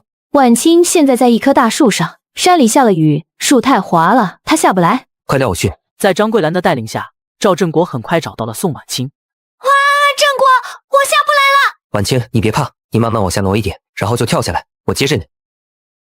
振国，我不敢跳。没事的，你跳，我一定会接着你的。宋婉清心中满是绝望，犹豫了几秒，一咬牙从树上跳下。媳妇，我就说我能接住你吧。振国，吓死我了！媳妇，没事了，我们回家。回到家，浑身湿透的宋婉清洗了个澡。振国，几个老嫂子他们也是想带我去采点冬菇回来炖汤喝，也是好意。你别打他们。媳妇，在你眼里我就是那种蛮横无理的人吗？没有。那不就行了。媳妇，你好好休息，我带大海他们几个上山看看。那些野猪今天虽然没有伤着人，可要是不除掉，始终是个隐患。赵振国安抚好了媳妇，领着小老虎和王大海4人上山。可到了山里，小老虎却一个劲地拉扯他的裤腿。烦人精，你是想让我跟你走？行，大海，你们在这里等我。这小家伙似乎发现了什么东西，我跟着去看看。振国哥，你去吧，我们4个先找野猪。好。赵振国追着小老虎跑了差不多半个小时，小老虎终于停了下来，用爪子指了指旁边的一株草。我操！人参，这山里竟然还有人参！等赵振国采完了人参，小老虎又带着他捡到了一坨刚刚死亡的狼王的尸体，足有100多斤。好，烦人精，以后我不叫你赔钱货了。收了小老虎的礼物，赵振国赶紧和王大海4人回合。5人在山里找了半天，终于找到野猪群，并猎杀了9头野猪。振国哥，咱们发了。是啊，只是可惜没有将野猪群全部留下。别，这已经够多了。那倒是。猎杀了野猪，赵振国让王大海找人搬运野猪尸体，自己则是回了家。正国，大嫂跟大哥离婚了。离婚了？大哥之前将刘桂花留在了家里，还当着大嫂的面做那事，大嫂就跟他离了婚。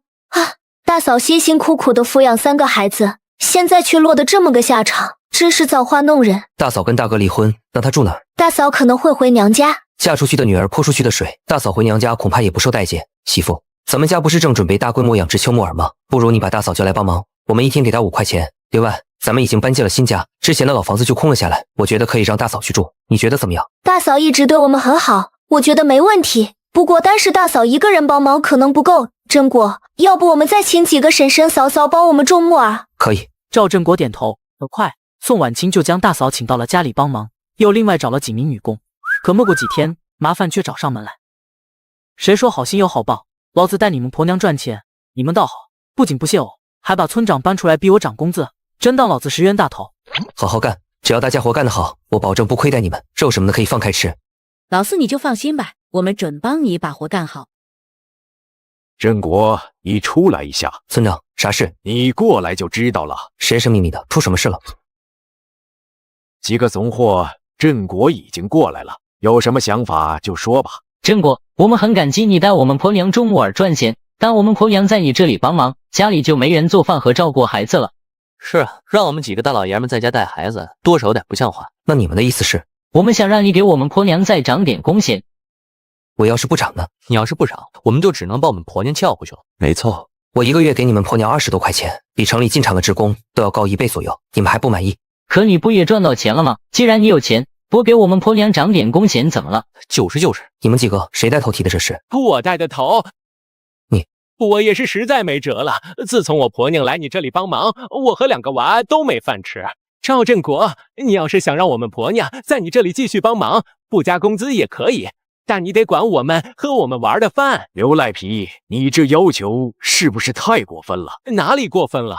咱们村里谁不知道赵振国家顿顿有肉吃？我们婆娘帮他家种木耳，他给我们婆娘工钱，顺便管我们的饭，不是天经地义的吗？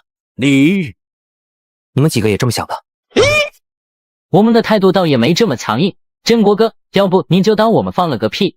好了，我可以明确的告诉你们，涨工资和管饭这事没门。因为我给出的工钱已经足够高了，我这就去把你们婆娘叫出来。你们谁要是不乐意让自家婆娘帮我干活，直接领走就是。不是，振国，我不是这个意思。我还是更喜欢你叫我全名。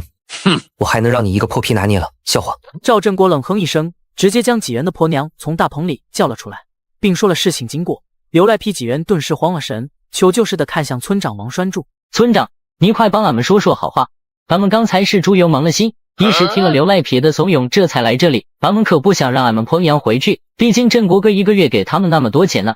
是啊，村长，你快帮帮我，我超爱洗衣做饭的，不让我婆娘回家。你们这群没出息的玩意儿，我刚才在路上就一直劝你们别来振国家闹，你们不听，现在想让我说好话，天下哪有这么好的事情？完大了，我还以为人多就能拿捏赵振国，让赵振国乖乖就范。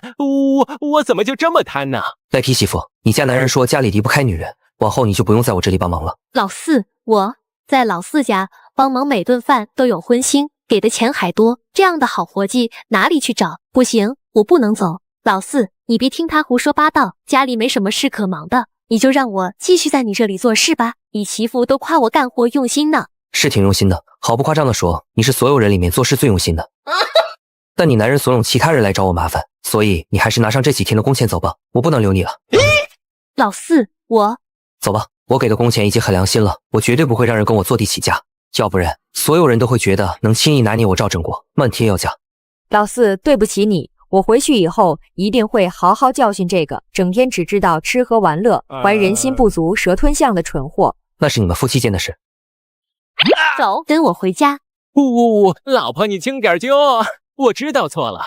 郑国，我们还有事，就不打扰你，我们滚了。哎，这几个没出息的东西，郑国不好意思了。要不是他们非要拎着不放，我也不会过来。没什么的，处理纠纷本来就是村长你的职责。郑国还得是你，心胸宽广。那我走了。村长你别着急啊，我们家今晚做了2大铁锅猪肉炖粉条。村长你要是不嫌弃，就留下来吃个饭再走。郑国，你要这么说的话，我可就不客气了。家人们谁懂啊？我早就馋这一口了。不用客气，管够。傍晚时分，吃了2大铁锅猪肉炖粉条的村长和工人们心满意足的离去。媳妇，咱们的木耳种植规模越来越大，现在这几个工人已经忙不过来了，你看看能不能再叫些老嫂子过来帮忙？找人倒是没有问题，可是郑国，咱们种那么多木耳出来，真的卖得完吗？当然，只要媳妇你能种得出来，我就卖得完。媳妇怕辛苦种出来的木耳卖不出去，急得直哭，说我反手一个操作，妈了吧你！直接让生意好到爆单。媳妇，你再招20-30个工人，不管你种出来多少木耳，我都能卖完。郑国，你可不能吹牛，要是种多了卖不出去，我们会破产的。我可是金牌销售，媳妇，你想好吧？第二天清晨，赵振国拎着几袋木耳到了县城，在公共电话亭给王新军的下属李科长打了一个电话后，他直奔县城供销社。赵老板，你这木耳宽厚肥嫩，质量非常高，你确定之后提供的木耳也是这个质量吗？李经理放心，我可以保证后面给你的木耳都是这个质量。不仅如此，你买10斤，我还额外送你1斤。赵老板就是慷慨，那我们签合同吧。另外，看在李科长的面子上，我可以再帮你往几个国营饭店推销一下产品。那真是太谢谢你了。小问题，你以后在李科长面前帮我美言几句就行。一定。见他答应，李正很爽快地签了订购合同，并支付了他10张大团结，还当着他的面给几个国营饭店打去了推销电话。忙活了一整天后，赵振国拿着3份订购合同和30张大团结赶回了家。振国，怎么样了？媳妇，这是县城里面的供销社和几家国营饭店的定金和订购合同。哇，振国，你真是太厉害了！媳妇，这下可以放心种木耳了吧？对了，媳妇，你今天招了多少人？村里的乡亲一听咱们家还要招人，你前脚刚走，他们后脚就找上门来了。我没办法，就一口气招了25个人。我本来还担心招的人太多，最后会亏本，现在不怕了。接下来的日子，宋婉清带着工人们在大棚里干活，赵振国则是负责采买猪肉、大米等生活物质，同时把种植好的木耳拉往县城，偶尔往镇上的国营饭店送一些。这样的日子一晃就是2个多月。振国，要不了几天就过年了，但咱们的订单却越来越多了，这可咋办？要不咱们多给些钱让工人过年加班？不成，订单再着急也不能让乡亲们没有假期。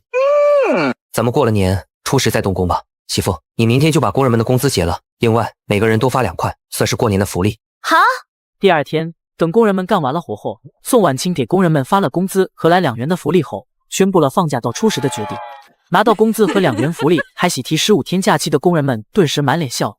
婉清他们2口子真好，不仅没拖欠我们工钱，还多给了我们2块钱，这下可以过个好年了。没错，去年过年连肉味都闻不到，今年帮他们2口子干活赚了这么多钱，终于可以过个好年了。走，咱们去镇上买肉去，等过完了年，我们还跟他们2口子干活。对，工人们喜笑颜开，而院子里，宋婉清却将剩下的大团结都给了赵振国。振国，这是这几个月的盈利，你明天拿去银行存了吧，这么多钱放在家里不安全。媳妇，暂时不着急存，等过完了年，我还想扩大种植规模。还要扩大规模？只种木耳产业太单一了，我还想再种一些水果、蔬菜和中药材。昨晚我跟村长商量过，他说只要咱们需要，可以把村里的一些地拿给我们搞种植。振国，咱们这几个月已经赚了几万块，如果再扩大规模，风险会不会太大了？万一把钱赔了可咋办？不会的，媳妇，你还不相信我吗？那我就陪你再赌一次。振国，你别有压力，就算真把这些钱赔了也没关系，毕竟咱们开始的时候也一无所有。振国，只要你不再像以前一样打我骂我，就算每天喝西北风我也很开心。媳妇，你真好。你放心，我不会再像以前那样了，更不会让你喝西北风。那我们明天也去置办年货吧，毕竟马上就要过年了。好，明天我们一起去。不过媳妇，你可不要像上次一样，花几10块钱就心疼的不行。在大厂员工1个月工资只有10几块的年代，我和媳妇置办个年货就花掉了上千元。不仅如此，我还在警察局买了一辆崭新的摩托车，直接把骑28大档的小舅子羡慕傻了。姐夫，跟你的摩托车比起来，我的28大杠瞬间不响了。低调低调，一辆摩托车不算啥。弟，天都快黑了，你怎么过来了？姐夫，我听说你们周末赚了大钱，所以就过来看看。我也想跟你们一起周末。弟，你不是在棉纺厂干得挺好的吗？种木耳可没你想象中的那么简单。可我总觉得上班的日子一眼看不到头，所以想闯一闯。明亮，种植木耳看似简单，但有很多道工序，你得弄大棚请工人，还得有种植技术。可就算有技术，也不一定能种植出我们这么高质量的木耳来。退一万步来说，就算你种出来了高质量木耳，还得有销售渠道。从投资到拿到货款，每一步都必须小心翼翼，一旦一个环节出错，就会赔得血本无归。明亮，你确定要拿辛辛苦苦上班赚来的钱来赌吗？听起来好像确实很难，那我还是不种了。姐夫，那我就先回去了。等你骑自行车到家，天都得黑好一会儿了。你把自行车放在这儿，我骑摩托送你回去吧。成，正好我还没坐过摩托，今天沾沾姐夫你的光，享受享受。跟媳妇打了一声招呼，赵振国将宋明亮送回了家。可就在他慢悠悠的返回时，却发现自己家的房子浓烟滚滚，于是撒丫子便往回赶。老黄头，我老婆跟孩子呢？这他妈到底怎么回事？刚刚还好好的，不知道哪个丧良心的把你家房子烧了，还把门也给反锁了。幸好王大海那傻小子发泄了早，把你老婆孩子救出来了。那他们人呢？孩子没事，但婉清那丫头却被烧得很严重，能不能保住小命都难说。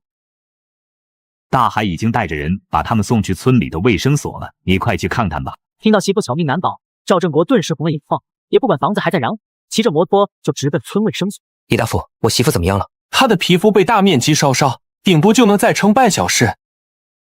镇国大海，你们还是赶紧把人送去镇上吧。怎么会这样？到底是哪个孙子放的火？要让我知道，我非把他扒皮抽筋不可。镇国哥，是谁放的火还在调查，但当务之急是救嫂子的命啊！半个小时我们根本赶不到镇上，镇国哥，你快想想办法。想办法？你这里就没有什么药品能让我媳妇多坚持一会儿吗？如果你们有什么大补的药物的话，我说不定能让她再撑个1-2天。不要，李大夫，这算不算？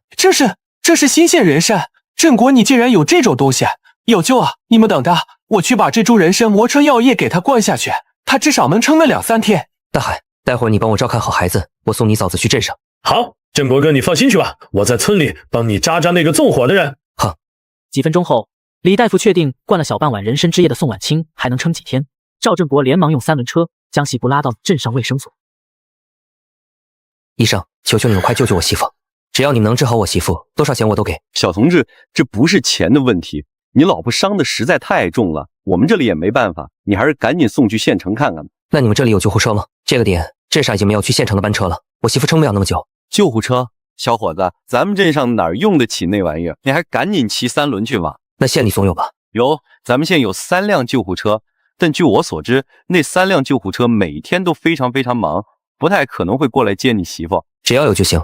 医生，你们这里有电话吗？我想打个电话。你算了，我带你去打吧，但叫不来救护车，你可不要太伤心。不会的。中年医生将赵振国带到了办公室，见赵振国拿起电话就打，中年医生一脸无奈。救护车哪是那么好叫的？我们院长都得求爷爷告奶奶才叫得来，你一个泥腿子又怎么能行？妻子都快没气了，医生却让我骑3轮车去上百公里外的县城，这不放屁吗？上早吧，我要叫救护车。兄弟，你还是别白费力气了，我们院长都不成，你又怎么叫得来救护车？总要试试。赵振国没有理会医生的劝阻，打完电话就火急火燎的到医院门口等待。1小时后，一辆救护车从远方飞驰而来。这，你还真把救护车叫来了？当然，因为我打电话的时候就说过，救护车一定会来。赵振国没有理会惊掉下巴的医生，而是帮着救护车上下来的几个医生将媳妇抬上了救护车，火急火燎的往县城赶。媳妇，你可一定要挺住，你要是走了，我以后可怎么活？秦大夫，我媳妇怎么样了？命算是保住了，但她的烧伤很严重，以后好了恐怕浑身都是疤，包括面部。浑身都是疤？女人天性爱美，如果媳妇醒来以后发现自己全身都是疤，下半辈子估计都会活在痛苦之中。不行，我绝对不能让这样的事情发生。医生，真的没有办法不留疤吗？办法倒是有，但很难办到。秦医生，您说说看，只要能办到的，我都去办。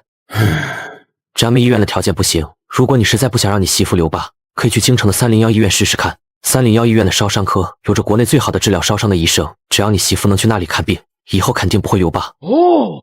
但现在出趟远门都得开介绍信，301医院在京城不说，还是军区医院，一般人根本进不去。小伙子，如果你没钱没关系的话，我劝你不要想了。要钱要关系吗？赵振国眉头一皱，脑海中浮现出了王新军的身影。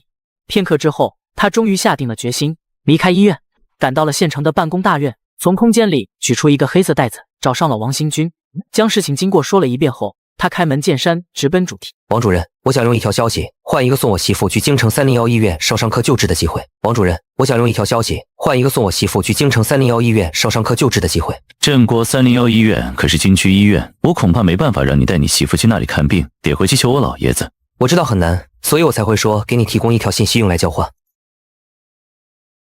这是3块金矿石。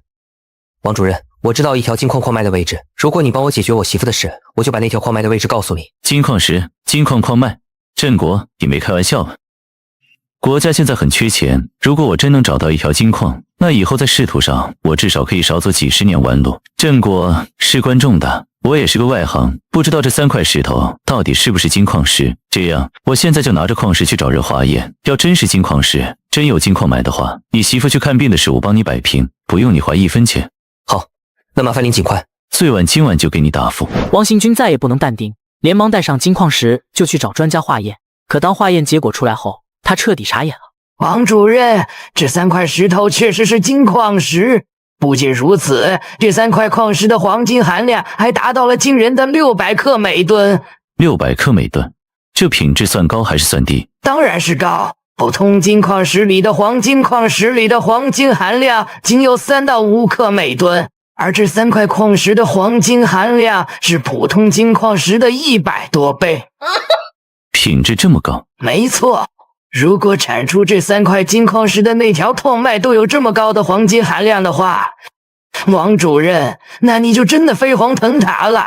刘教授的话让王新军久久不能回神。镇国啊镇国啊，你可真是我的福星。既然你给了我这么大一个便宜，那我就先给你一个惊喜吧。喂，老爹，我有件事想麻烦你一下。我是一个无恶不作的混蛋，可我媳妇生病了以后，国内最有名的专家都来给我媳妇看病，只因为我已经改邪归正，还给国家贡献了一条金矿。医生，请问我可以进去看我媳妇了吗？赵同志，现在不行，从京城301医院来的专家正在为你媳妇会诊。啥？301医院的专家？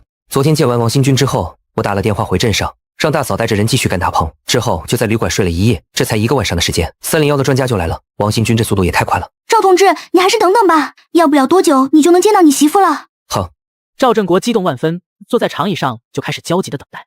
2个小时后，秦医生领着一个须发皆白的老头和一名头发花白的老太太从病房里走出来。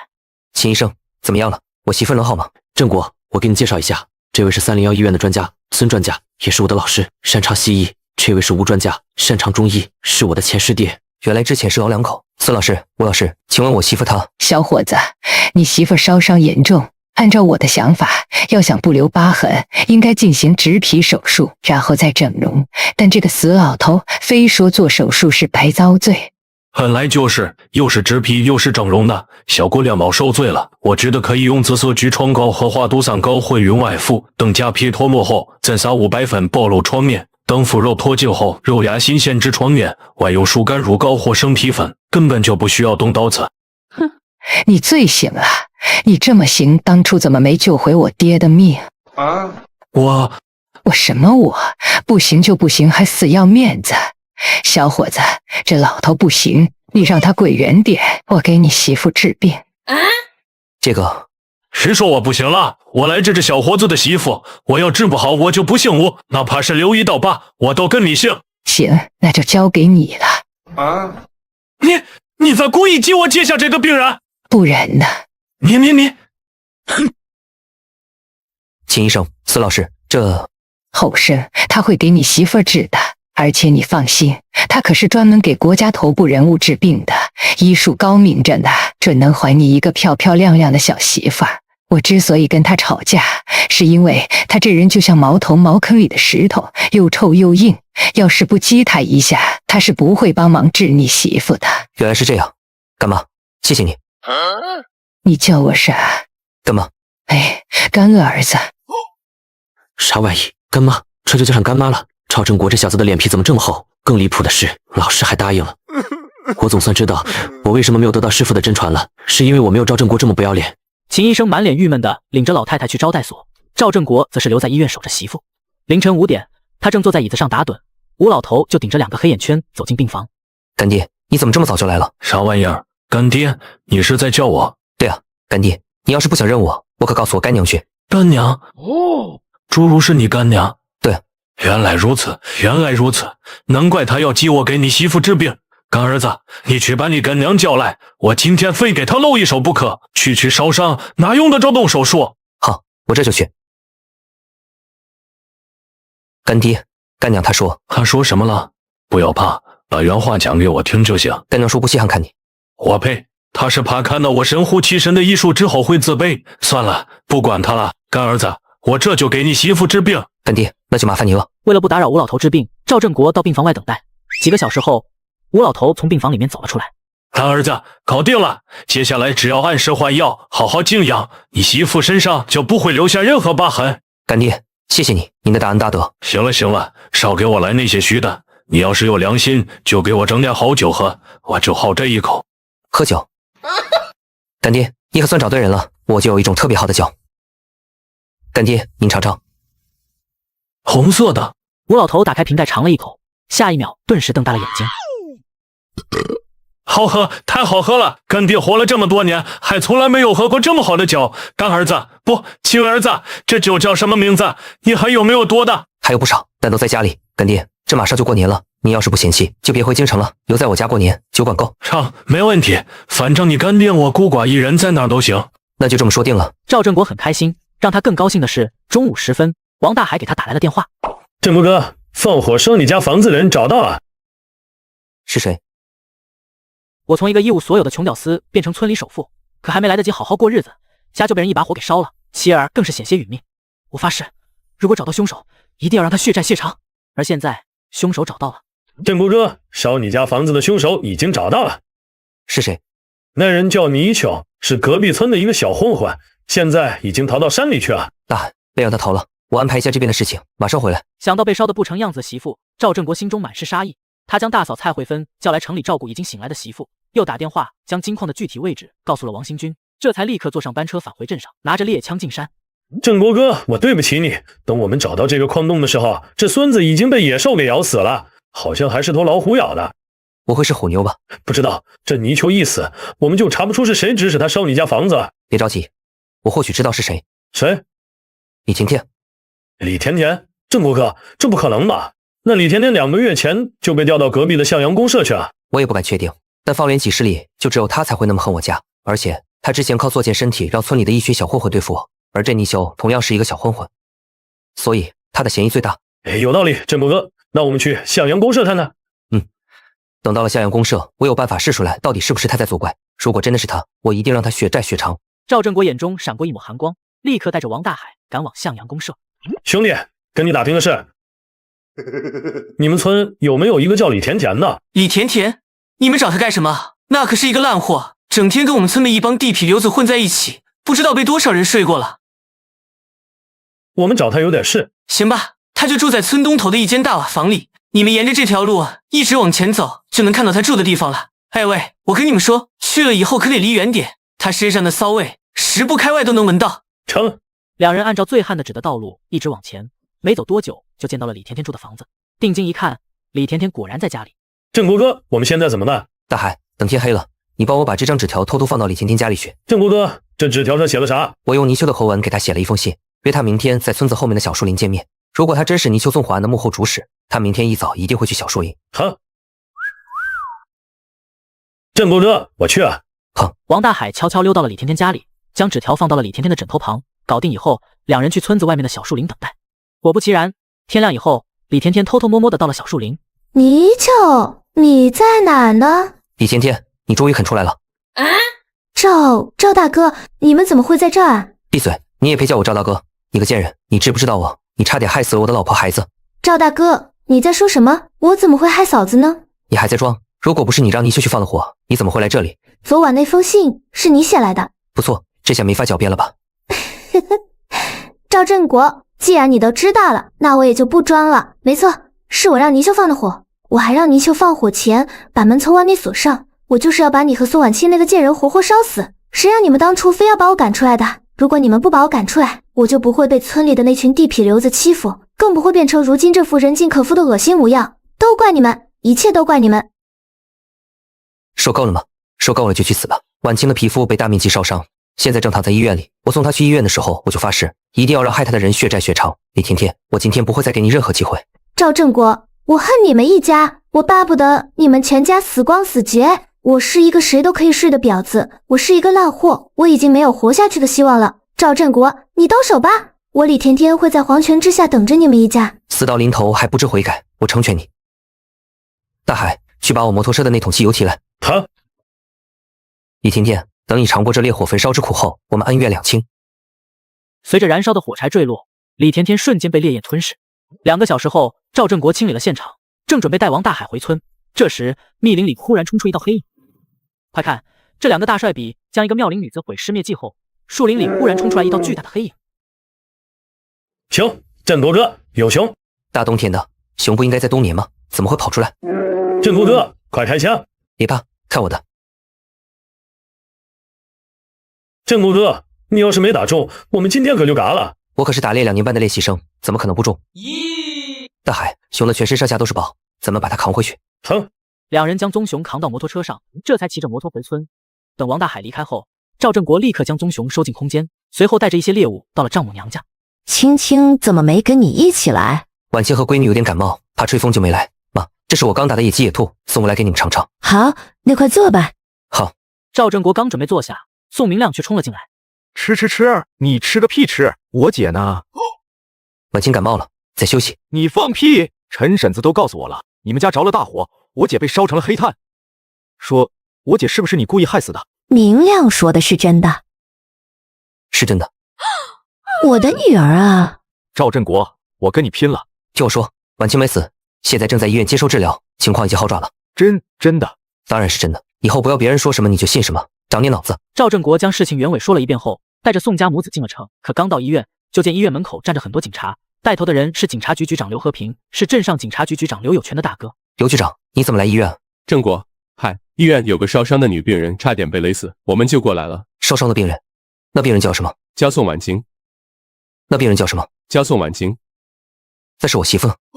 我媳妇怎么样了？她在医院好端端的，怎么会被人勒死？这是我们工作的失职。我本来一直守着她，结果中途去上了个厕所，回来她就被一个神经病勒着脖子。对不起，我应该一直看着她的。别哭了，我媳妇人呢？赵同志，你先别激动，你媳妇在抢救室，里边的医生刚才说她已经脱离生命危险了，抢救回来了。没错，所以您先别激动，当务之急是赶紧弄清楚那个人为什么要害你媳妇。就我媳妇那个人呢？被警察带走了，你可以去警察局问问。明亮，你和妈在这里等你姐，一定要把她看好。我这就去警察局，敢害婉清，她死定了。赵振国心中杀意滔天，火速赶往警察局。刘局长，这到底是怎么回事？想害我媳妇的那个人是谁？她叫张慧慧。振国，你和这人有什么纠葛吗？张慧慧，好耳熟的名字。我想起来了，我以前犯浑追过这个张慧慧一段时间，但后来她嫁给了城里一个厂子员工，我跟她就再也没有碰过面了。他娘的，这都是前身造下的孽呀！原来是这样吗？那你确实得去见见她，因为她说怀了你的孩子，还说要嫁给你。我操！什么？这怎么可能？赵振国大吃一惊，连忙让刘局长带他去见张慧慧。张慧慧，你为什么要害婉清？振国哥，你怎么来了？你是来娶我了吗？你不用求婚，我愿意嫁给你，毕竟我肚子里还有你的孩子呢。我操！我娶你奶奶个腿！张慧慧，你在胡说八道什么？说，为什么要害我媳妇？你敢信？因为我长得太帅又有钱，同村的一个疯女人就要弄死我的媳妇孩子，然后嫁给我。说，为什么要害我媳妇？振国哥，我不弄死你媳妇，你怎么会娶我？振国哥，你不会怪我吧？我可全都是为了我们的未来考虑啊！难道你不要我和我们的孩子了吗？放你娘的屁！谁跟你有孩子了？振国哥，你不记得了吗？3个月前，一个乌漆嘛黑的晚上，我正在路上走着，你就把我拉到小树林里去了。你还跟我说你一定会娶我，可是都这么久了，你还没来我家提亲。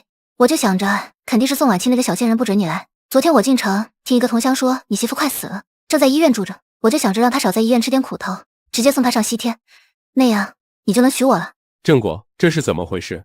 我可从来没有跟她钻过什么小树林。刘局长，我怀疑她精神出了问题，因为她半年前就嫁给城里一个工厂的员工了。从那之后我就没有再见过她。你要是不信，去把她那个相好找过来问问就知道了。我也感觉她有点疯疯癫癫的。这样吧，振国，你等一等，我这就叫人去把她那个相好找过来。好。2个小时后，2个警察将张慧慧的相好带进了警察局。警察同志，半年前张慧慧确实是我对象，可3个月前我就跟她分手了。为什么？因为他就是一只吞金兽。普通人家一个月能赚10块钱就已经很厉害了，可我每个月在工厂挣60块钱，他都嫌不够，每天不当给我压力，都快把我逼疯了。我实在受不了，就跟他分手了。那你们处对象那2个月同过房吗？几乎每天都睡，但张慧慧这个人实在太爱钱了，没钱她就不能活。遇到有钱的人，她恨不得上去倒贴，感觉她都快对钱入魔了，脑子有问题。我也是倒了8辈子霉才遇见她。张慧慧相好跟警察诉了几箩筐的苦，这才含泪离去。根据张慧慧的相好提供的情况，我估计张慧慧肚子里的孩子不是你的。铁定不是，我跟她连半毛钱的关系都没有。郑国，你现在是不是你们村里的首富？是不是首富我不知道，但村里的人都知道我挺有钱的。那就说得通了。我估计张慧慧跟她相好分手后，受了很大的刺激，紧接着她发现自己怀孕了。女人一旦怀孕，精神多多少少都会受到激素的支配，再加上她本来就很爱钱，而你又很有钱，最重要的是你之前还追过她，所以她就盯上你了，不断的想着要嫁给你，最后精神失常，就跑去医院看你媳妇了。这他娘的是什么破事啊？当然，这只是我单方面的猜测，是不是这样还需要更多的证据证明。不过郑果，你放心，不管怎么说，我都不会再把她放出去伤害你媳妇了。你先回去吧，等我把一切都调查清楚，再联系你，一定给你一个交代。现在也只能这样了。赵振国满脸郁闷，但好在等他再次回到医院的时候，宋婉清已经从急救室里出来了，整体的状态也还不错。等宋母和宋明亮离去后，宋婉清这才看向赵振国。振国，我现在是不是很丑？不丑，媳妇你在我心里永远是最美的，而且媳妇你放心，干爹是国医圣手，一定会治好你的。哼，油嘴滑舌。振国，对不起，我又成你的负担了。媳妇，你也太小看我了，这点担子还压不坏我赵振国的肩膀。在吴老头的治疗下，几天后，宋婉清的伤口彻底愈合。赵振国将媳妇和吴老头接回了家，和大嫂蔡慧芬一起开开心心的过了一顿。一直到了正月15元宵节的时候，王新军领着几个人找上了他，还神神秘秘的将他拉到了一旁。振国，这次就全靠你带他们进山了。郭教授坐轮椅，刘教授70多，那位姑娘还穿着高跟鞋，男女老少，还有瘸腿的。老哥，这真的是科考队吗？振国兄弟，金矿的事关重大，我还不敢直接往上报，所以就临时组建了这支民间科考队。我希望你能带他们进山，顺便保护一下他们的安全。往往顺便的事情才是最重要的。他们计划进山几天？这个就得看实际情况了。振国兄弟，反正这次就靠你了，别人我不敢信。话都说到这个地步了，看来我必须得去了。不过，我得再叫一个人，他叫王大海，很可靠。没问题。商量好了进山事宜，赵振国这才领着王大海带7人进山找金矿。在出发前，他还偷偷让苟胜远远的跟在队伍后面，以防不测。